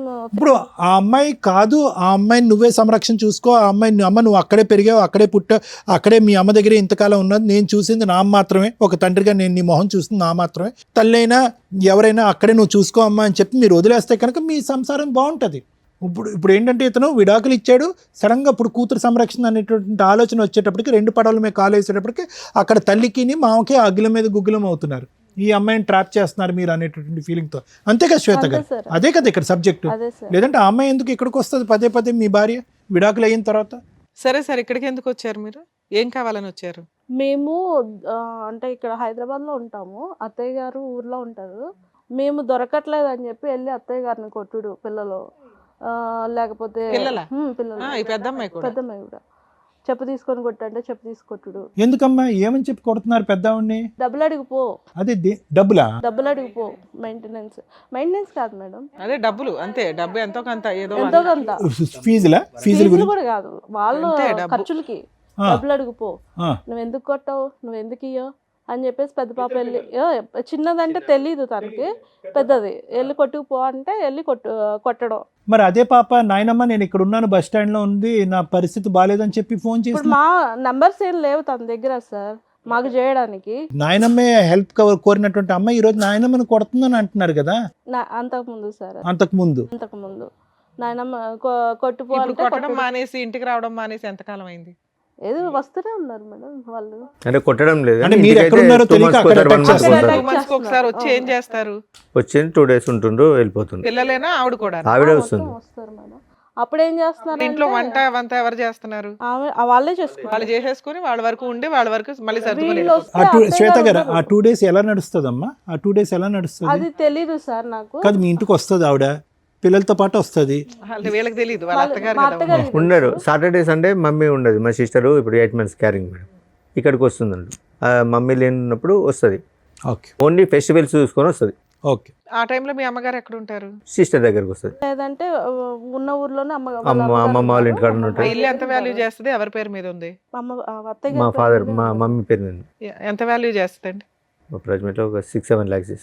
సరే సార్, మీకు ఈ హెరాస్మెంట్లు ఇవి ఉన్నాయి, ఏం చేస్తే బెటర్, ఎలా వెళ్తే బెటర్? ఓకే, అది సార్ పాప ఒకసారి మాట్లాడి అసలు ఆ సిచ్యువేషన్ ఏంటి, వస్తే మా దగ్గర ఉంటే మంచిగా ఉండి వాళ్ళకి మాకు సంబంధం లేదు, నేను మా డాడీతో ఉంటాను అంటే తీసుకుంటాం, లేదు నేను అక్కడే ఉంటాను అని అంటే పర్మనెంట్ సెటిల్మెంట్ చేసేసుకుందాం, వాళ్ళకి మాకు సంబంధం లేకుండా. అది సార్ ఇప్పుడు ఎందుకు అంటే ఇవన్నీ విషయాలు అక్కడ విలేజ్లో దాచిపెడుతున్నారు. వాళ్ళ పెద్ద మనుషులు వీళ్ళు వాళ్ళ దగ్గర డబ్బు వెళ్ళకపోతే పెద్ద మనుషుల్లోకి మిమ్మల్ని కులం నుంచి వెళ్ళేస్తాము, మీరు కులానికి అదేంటి మీకు ఏదన్నా అంటే ఇష్యూ వచ్చినా ఏమన్నా జరిగినా ఏదన్నా అయినా మేము మీ ఇంటికి రాము అని చెప్పేసి. నవీన్ గారు డైవర్స్ దాంట్లో పిల్లలకి ఏం చేయాలని కండిషన్స్ ఉన్నాయి? ఏమి ఉండవు సార్, ఎక్స్పర్ట్ ఆర్డర్స్ కదా. అంతే madam. Okay, she is not happy about the. అది సార్ విన్నారు కదా, మీరేమంటారు మేడం? ఈ ఇష్యూలో శ్వేత గారు, నవీన్ గారు, ఇది చాలా చాలా సాగుతున్నటువంటి కేసు. యూజువల్గా మనం ఏమనుకుంటా ఉంటే కనుక మేము కానీ చూసేటటువంటి ప్రేక్షకులు కానీ అమ్మ డైవర్స్ అయిపోయింది ఇంకా ఎక్కడితో అయిపోయింది మీరిద్దరు హ్యాపీగా, అది ఇతని దురదృష్టం అనుకోవాలా మీ నరకం అనుకోవాలా నాకు తెలియదు, కానీ డివోర్స్ అయిపోయింది కదా అంత హ్యాపీగా ఉంది పేపర్స్ వచ్చినాయి కదా ఇతను చేసుకుంటే సేఫ్ అన్నట్టుగా మీకు తప్పుగా అనుకో. మీకు మ్యారేజ్ అయిందమ్మా ఇంతకుముందు? అది అయిపోయి అదంతా క్లోజ్ అయిపోయింది, అదంతా హ్యాపీగానే ఉంది, మీ సైడ్ ఏం ట్రబుల్ లేదు, మీకు అక్కడి నుంచి ఏం చిల్డ్రన్ లేరు మీకు. ఓకే, ఇప్పుడు ఏంటంటే అందరికంటే ఇక్కడ అన్నిటికంటే నాకు చూడవలసింది బాధగా ఎవరికి ఉందంటే మీ గురించి నాకు బాధగా ఉంది శ్వేత గారు. ఆల్మోస్ట్ ఇది 2.5 years బట్టి మీరు సఫర్ అవుతున్నారు కదా, 2 years బట్టి 2 years బట్టి సఫర్ అవుతున్నారు. అంతా క్లోజ్ అయింది కదా హ్యాపీగా ఉందాం, నాకంటూ ఏ రెస్పాన్సిబిలిటీ లేదు, ఇతనితో కొత్త జీవితం ప్రారంభిద్దాం అంటే కనుక డివోర్స్ అయిపోయినటువంటి పెళ్ళం వచ్చి భార్య వచ్చి ఇప్పటికీ కూడా ఇబ్బంది పెట్టేటటువంటి దురదృష్టకరమైన పరిస్థితి చాలా రేర్గా చూస్తాం. నా వరకు అయితే లాయర్ మేడం చాలా చూసుకుంటారు కానీ చాలా రేర్గా చూస్తాం. అయితే ఇదేంటంటే ఇక్కడ తప్పుగా అనుకోకుండా అమ్మ, ఇక్కడ నవీన్ గారిది కూడా తప్పు ఉంది శ్వేత గారు. ఇక్కడ ఏంటంటే కర్ర ఎరగదు పాము చావదు అన్నట్టుగా ఈ దరిద్రంగా ఇంత అంటే ఎంత దరిద్రంగా ఉందంటే ఇది ఒక పక్క నుంచి పిల్లలు నాశనం అయిపోతున్నారు.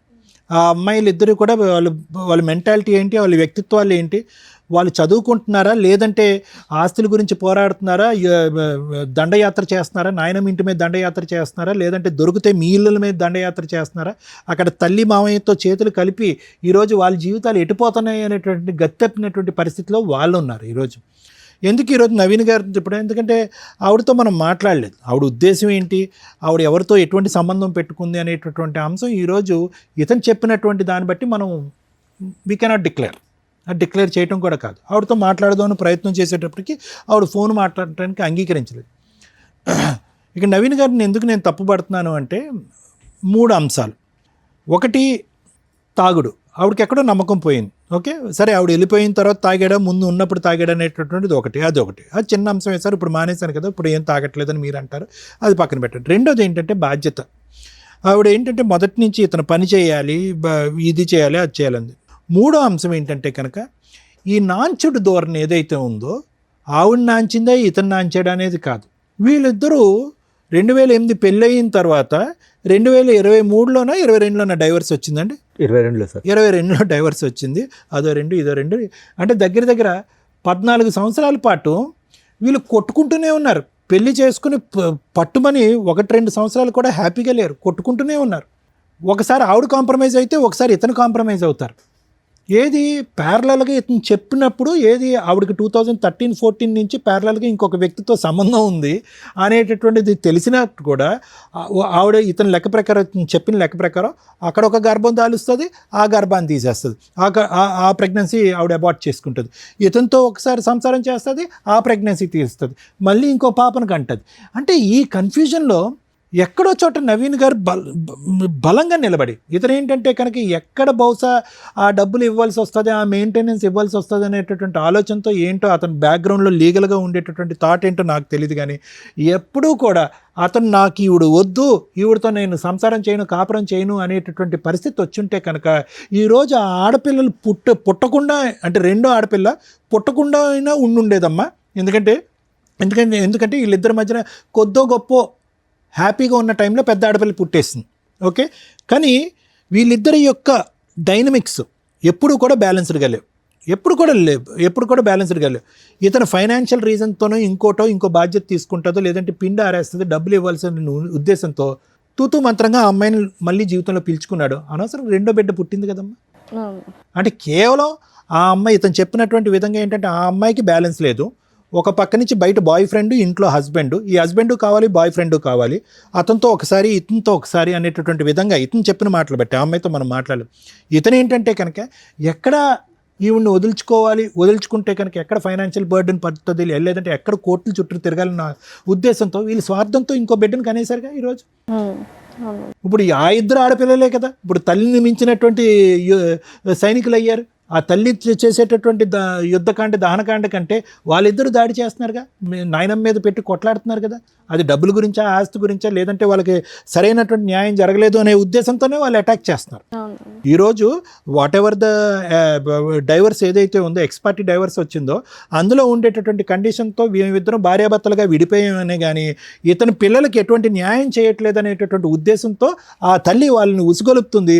వాళ్ళు న్యాయపరమైనటువంటి విధంగానే ముందుకు వస్తున్నారు. మాకేంటి మీకేంటి, మాకేంటి, మా పోషణ ఏంటి, మా ఆలోచన ఏంటి, మా భవిష్యత్తు ఏంటి, మా పెళ్ళిళ్ళు ఏంటి అనేటటువంటి ఆ విషయం గురించి లెక్క తేల్చుకోవాలిగా నవీన్ గారు. అవునండి.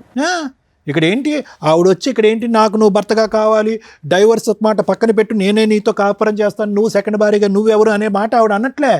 ఇప్పుడు వచ్చేటటువంటి అంశం మనకు తెలియనటువంటి సీక్రెట్ ఏదన్నా ఉంది అంటే కనుక ఆ పిల్లల భవిష్యత్తు దృష్ట్యా ఏం న్యాయం చేశారు అలాంటప్పుడు పిల్లల్ని కనకూడదు. అది ఇక్కడ వచ్చేటటువంటి లైవ్లో ఉండేటటువంటి గొడవ. అది ఈ మధ్యలో ఏమవుతుందంటే ఓకే ఇవన్నీ లీగల్ పరమైనటువంటి అంశాలు, నాకు ఉన్నటువంటి పరిజ్ఞానం ఆ మాత్రమే, ఆ అంశం నేను పక్కన పెడతాను. కానీ ఇక్కడ తేల్చుకోవాల్సిన ప్రేక్షకులకు ప్రత్యేకంగా చెప్పేటటువంటిది అంశం ఏంటంటే భార్యాభర్తల మధ్యన మీ ఇద్దరి మధ్యన ఏమైనా డిఫరెన్సెస్ ఉంటే ఐదర్ మీడియేషన్ కానీ లేదంటే కౌన్సిలింగ్ ద్వారా కలిసే అన్నటువంటి ప్రయత్నం చేయండి, లేదంటే లీగల్ పరమైనటువంటి స్టెప్స్ తీసుకుని విడిపోవటానికైనా ప్రయత్నం చేయండి. ఏదైనా కూడా త్వరగా జరగాలి. ఆ న్యాయం కలిసి ఉండేటటువంటి న్యాయం అయినా త్వరగా జరగాలి, లేదంటే విడిపోయేటటువంటి న్యాయం అయినా జరగాలి. ఎందుకంటే ఇందులో ప్రత్యేకంగా ఈ యుద్ధంలో పిల్లలు పావులు అవుతారు, ఫైనల్గా పిచ్చి వాళ్ళు అవుతారు. ఇప్పుడు చూడండి ఆ పిల్లలు పెద్ద అమ్మాయి ఖచ్చితంగా నేను చెప్తున్నాను ఆ అమ్మాయి మానసికపరమైనటువంటి స్టెబిలిటీ మీద ఒక క్వశ్చన్ మార్క్ ఉంది, చదువు సంధ్యల మీద ఎటువంటి దృష్టి పడుతుంది అనేటటువంటి అంశం మీద ఒక క్వశ్చన్ మార్క్ ఉంది, వ్యక్తిత్వం ఏం మారిపోతుంది అనేటటువంటి దాని మీద క్వశ్చన్ మార్క్ అవుతుంది. ఎందుకంటే ఉదయం లేచిన దగ్గర నుంచి సాయంత్రం వాళ్ళకి ఫుల్ టైం ఎజెండా ఏదన్నా ఉంది అంటే తండ్రి ఎక్కడ ఉన్నాడు, ఆ అమ్మాయి పెళ్లి చేసుకున్న శ్వేత ఎక్కడుంది, వాళ్ళిద్దరు దొరుకుతారా, లేదంటే వాళ్ళు దొరకనప్పుడు ఆ ఇంటి మీద దాడి చేద్దాం. మాకేం రావాల్సినటువంటిది కరెక్టే, వాళ్ళు ఫైట్ చేసేటటువంటిది బహుశా వాళ్ళు ఆడపిల్లలు ఫైట్ చేసేటటువంటి దాంట్లో న్యాయం ఉందండి. ఎందుకంటే మీరిద్దరు సుఖ సంతోషాలని సింపుల్గా డైవర్స్ వచ్చేసింది, మీరిద్దరు హ్యాపీగా ఉన్నారు, రేపో మాపో మీకు ఒక పిల్లో పుడుతుంది, మా పరిస్థితి ఏంటి అనేటటువంటి అభద్రత గురించి మాట్లాడుతున్నారు ఆ పిల్లలు. దానివల్ల వాళ్ళు మానసికంగా డిజాస్టర్ అయిపోతున్నారు. దాంతోపాటు ఏంటంటే వాళ్ళ అమ్మ ఒక పక్క నుంచి వాళ్ళ మావయ్య ఒక పక్క నుంచి వాళ్ళిద్దరు బ్రెయిన్లో ఫీడింగ్ ఇచ్చేటప్పటికి ఇద్దరు ఆడపిల్లల యొక్క మానసిక పరిస్థితి కంప్లీట్గా ఇంబ్యాలెన్స్ అయింది.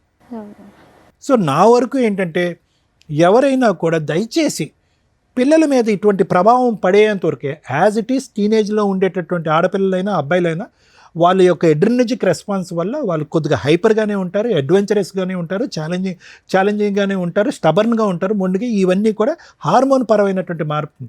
కానీ అది 30% అయితే కనుక ఇటువంటి మానసిక పరిస్థితి క్రియేట్ చేసేటటువంటి తల్లిదండ్రులు మన స్వార్థపూరితమైనటువంటి ఆలోచనల గురించి ఈరోజు అమ్మాయి ఖచ్చితంగా డబుల్ గేమ్ ఆడట్లే. పెద్ద అమ్మాయి ఇంట్లో వాళ్ళ అమ్మ నాన్న గర్జించినప్పుడు లేదంటే వాళ్ళ అమ్మని మామయ్య గర్జించినప్పుడు ఒక విధంగా. సో నేను అనేది అంటే అది ఒక అంశం అండి నేను ప్రత్యేకంగా చెప్పేది.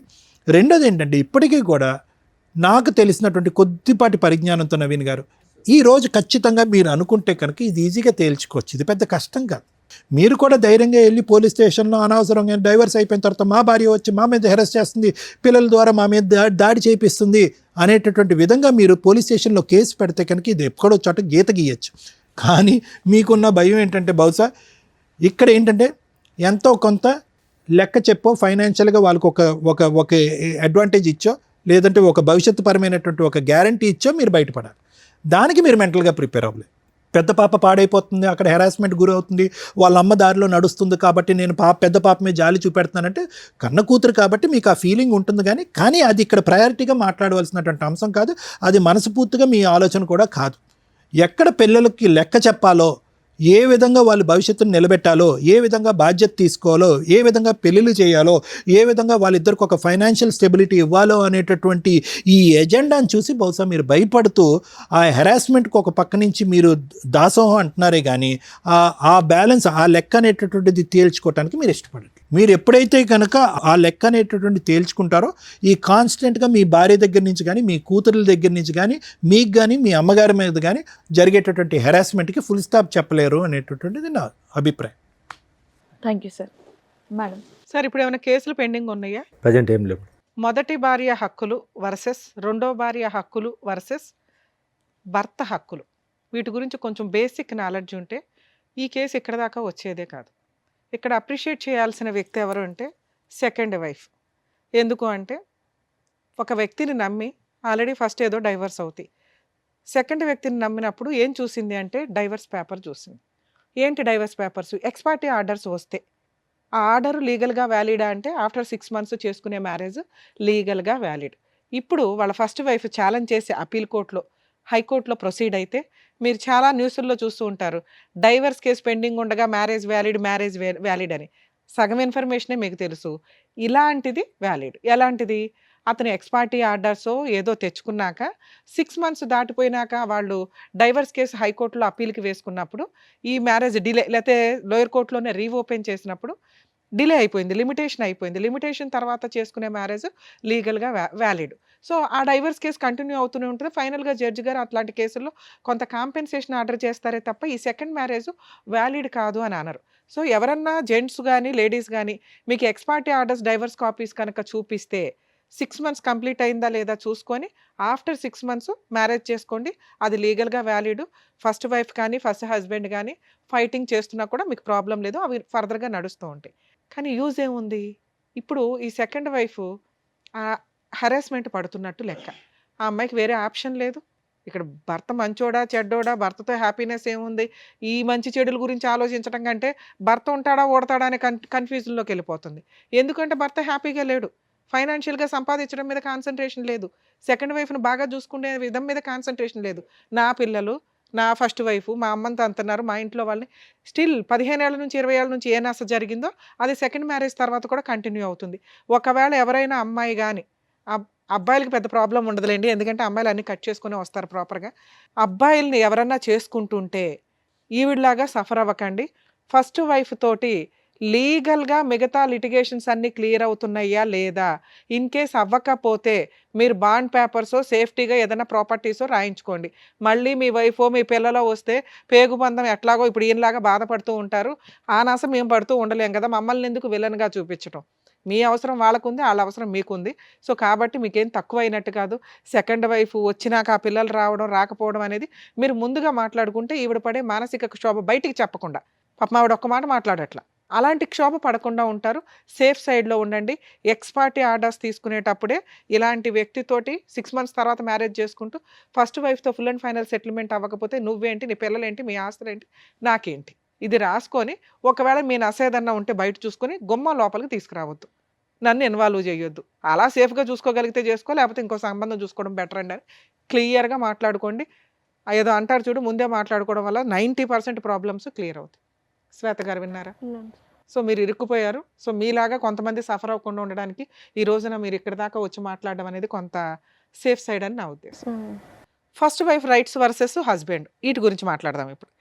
ఫస్ట్ వైఫ్ ఇద్దరు పిల్లలుండి అసలు పిల్లలున్న కేసుల్లో నిజంగా వీళ్ళిద్దరూ చాలా పాపం మూటగట్టుకున్నారు. వరస్ట్ ఆఫ్ వరస్ట్ తల్లిదండ్రులు ఏంటి అంటే, ఈ రకంగా పిల్లల్ని ఫుట్‌బాల్ ఆడుకుంటున్నట్లు ఆడుకుంటుంటే నరకం కనిపిస్తుంది పిల్లలకి. దీని గురించి ప్రతి ఫ్యామిలీ కోర్ట్ జడ్జ్ సఫర్ అవుతారు. ఎందుకంటే పాపం వాళ్ళకి అర్థమైపోతూ ఉంటుంది. మాలాంటోళ్ళకి అర్థమవుతూ ఉంటది. అరే! పిల్లలు ఇంత సఫర్ అవుతారు భవిష్యత్తులో, వాళ్ళు మేబీ ఇప్పుడు చిన్నోళ్ళు అవ్వచ్చు. కానీ అమ్మ దగ్గర పెరుగుతారు 90% మన ఇండియన్ జ్యూరిస్డిక్షన్స్ ప్రకారం, రెస్పాన్సిబిలిటీస్ ప్రకారం. ఎందుకంటే మదర్స్ సరిగ్గా చూడరని. అలాగే తండ్రి తనను తానే చూసుకోలేక ఇంకో పెళ్లి చేసుకుంటాడు. ఇంక పిల్లల్ని ఏం చూసుకుంటాడు? 99% అలాగే ఉంటారన్న ఉద్దేశం. మెజారిటీకి ఎప్పుడు ఇంపార్టెన్సీ ఉంటది కాబట్టి తండ్రికి కస్టడీ అనేది ఇవ్వరు చాలా సందర్భాల్లో. ఆ కస్టడీ తీసుకుంటే ముందు అబ్బాయిని కాపాడుకోలేం. ఎందుకంటే అది కన్‌ఫ్యూజింగ్ లైఫ్ స్టైల్ అవుతది. ఉంటే ఎవరో ఒకళ్ళ దగ్గర వేరే కంట్రీలో లాగా మనం పులిహార పంచుకున్నట్టు పంచుకోవడం, నీ పిల్లలు, నా పిల్లలు కలిపి మన పిల్లలతో ఆడుకుంటారనే పంచాయతీ ఉండదు. సో, తల్లికే ఇస్తారు ఎక్కువగా. ఇక తను వేరే మ్యారేజ్ చేసుకుంటదా, చేసుకోదా ఇక వాళ్ళ లైఫ్ స్టైల్ అది వేరు. ఇలాంటి కేసులో పిల్లలు తల్లి కొడుతుంటే, తిడుతుంటే, క్యారెక్టర్ గురించి ఎక్స్‌ప్లెయిన్ చేస్తుంటే తండ్రి దగ్గరికి పారిపోతూ ఉంటారు.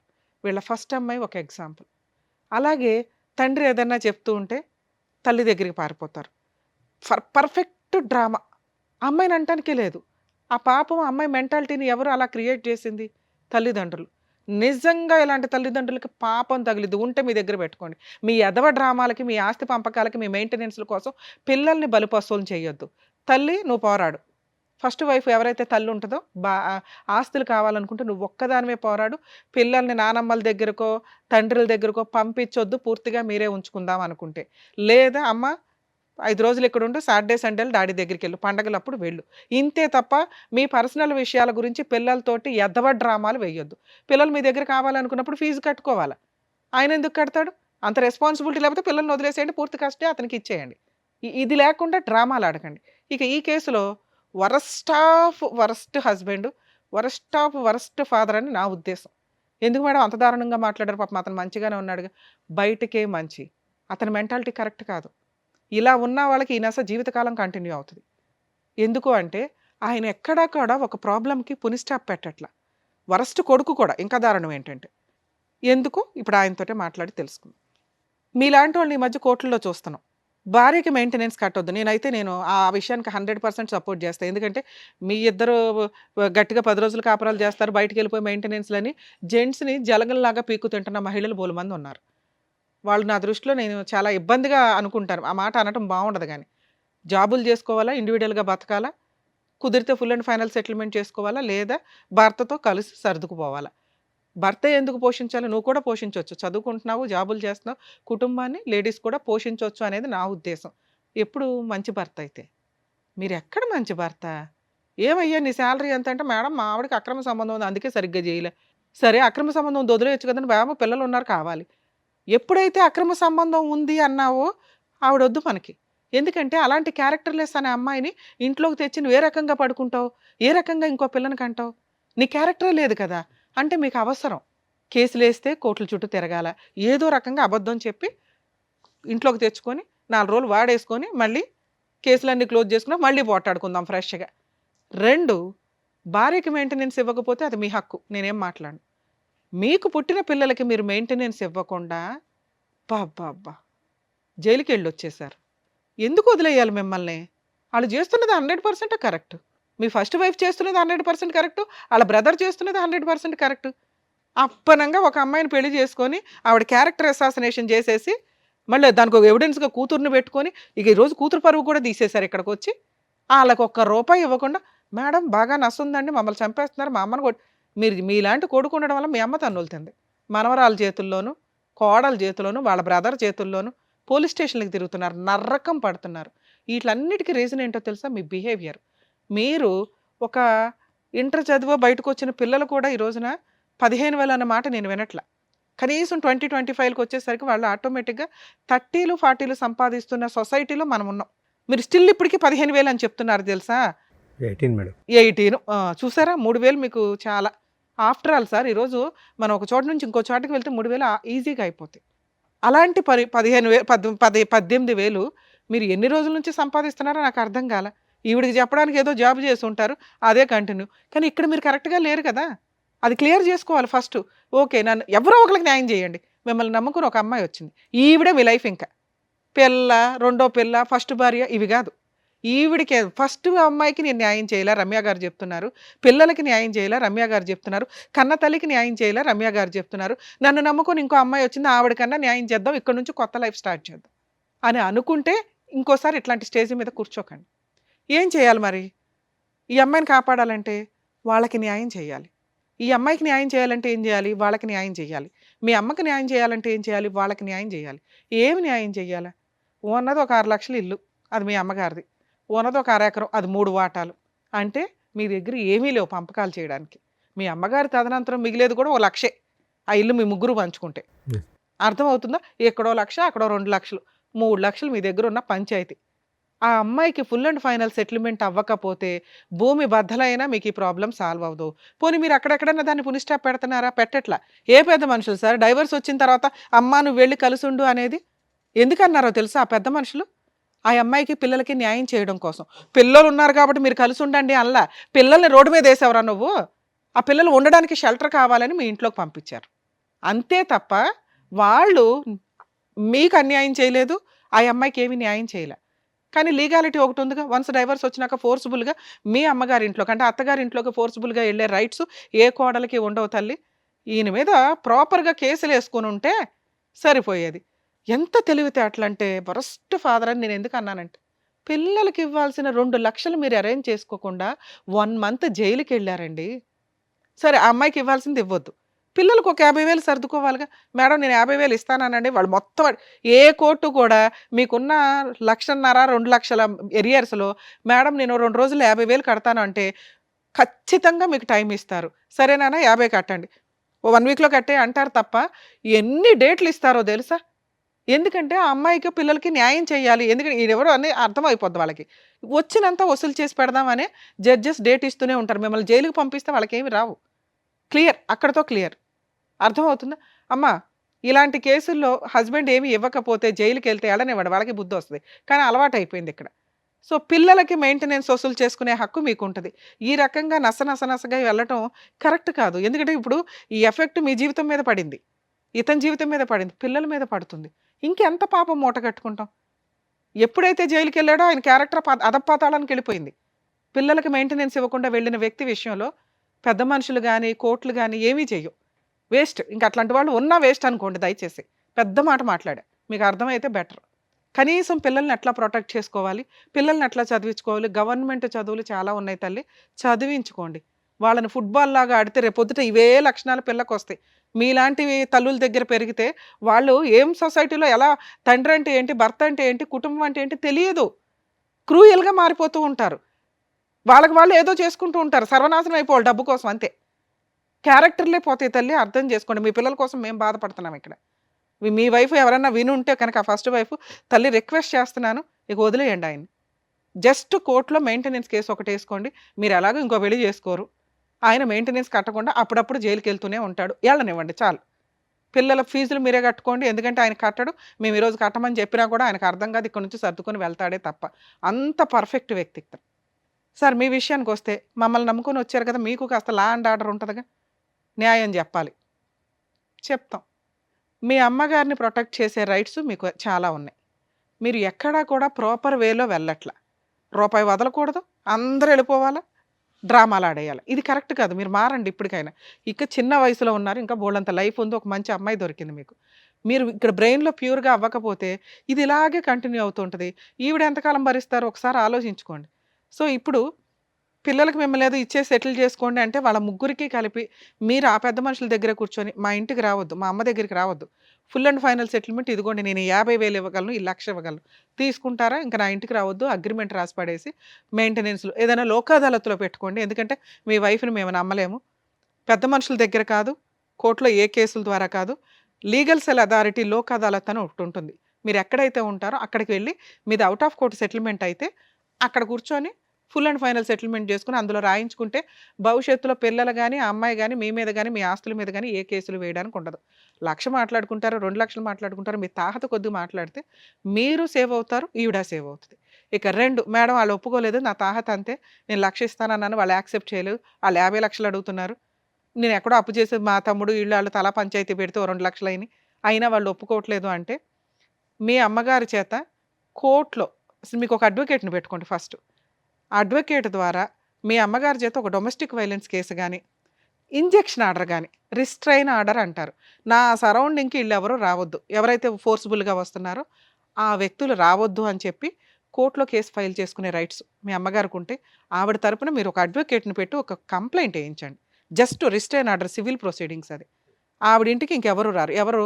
మీ ఫస్ట్ భార్య, పిల్లలు, ఇలా అడిగే రైట్స్ మీ అమ్మగారికి ఉన్నాయి. ఆవిడ కుటుంబం వేరు, ఆవిడ రక్షణ వేరు, మీరు వేరు. ఓకే, ఇక మీరిద్దరు ఎక్కడైతే సీక్రెట్గా ఉంటారంటున్నారో అది ఉండడం బెటరే. మీరు ఎప్పుడైనా ఓ 2,00,000 ఇచ్చి సెటిల్మెంట్ చేసుకుంటాము, ఓ 5,00,000 ఇచ్చి సెటిల్ చేసుకోగలం, ఓ 10,00,000 ఇచ్చి సెటిల్ చేసుకోగలం అన్నప్పుడు బయటకు వెళ్ళి పెద్ద మనుషులతో మాట్లాడుకోండి. ఇక రెండో ఆప్షను, మీకేదో ప్రాణహాని ఉంది, టెన్షన్గా ఉంది, మీరు ఏదైనా కంప్లైంట్ వేయొచ్చు. ప్రైవేట్ కంప్లైంట్ అంటారు. ఎందుకంటే మీ దగ్గర అంతకుముందు ప్రాబ్లమ్స్ అయినవి ఉన్నాయి కదా, అవన్నీ కూడా ఎవిడెన్స్లు పెట్టుకొని జస్ట్ ఎప్పుడైనా మీరు బయటకు దొరికేశారు, బయటకు దొరుకుతున్నాం అనిపిస్తే ప్రైవేట్ కంప్లైంట్ ఫైల్ చేయండి. మీకు కూడా ప్రొటెక్షన్ వస్తుంది. మీ మదర్ది వేరే, మీరు ఉండవసరం లేదు, అడ్వకేట్ని పెట్టి వేయించండి. మీ మదర్ తరపున లాయర్ ఫైట్ చేస్తారు, మీ మదర్ కూడా కోర్టులకు వెళ్ళవసరం. మీ తరపున వచ్చి మీరు అడ్రస్ చెప్పాల్సి వస్తుంది. కాబట్టి మీరు ఇప్పుడు వేసుకుంటారా, తర్వాత వేసుకుంటారా, మీ ఇష్టం. మీరు కూడా ప్రొటెక్షన్ కోసం ప్రైవేట్ కంప్లైంట్ వేసుకోవాలి. మీ ప్రాబ్లం ఎప్పుడు సాల్వ్ అవుతుంది?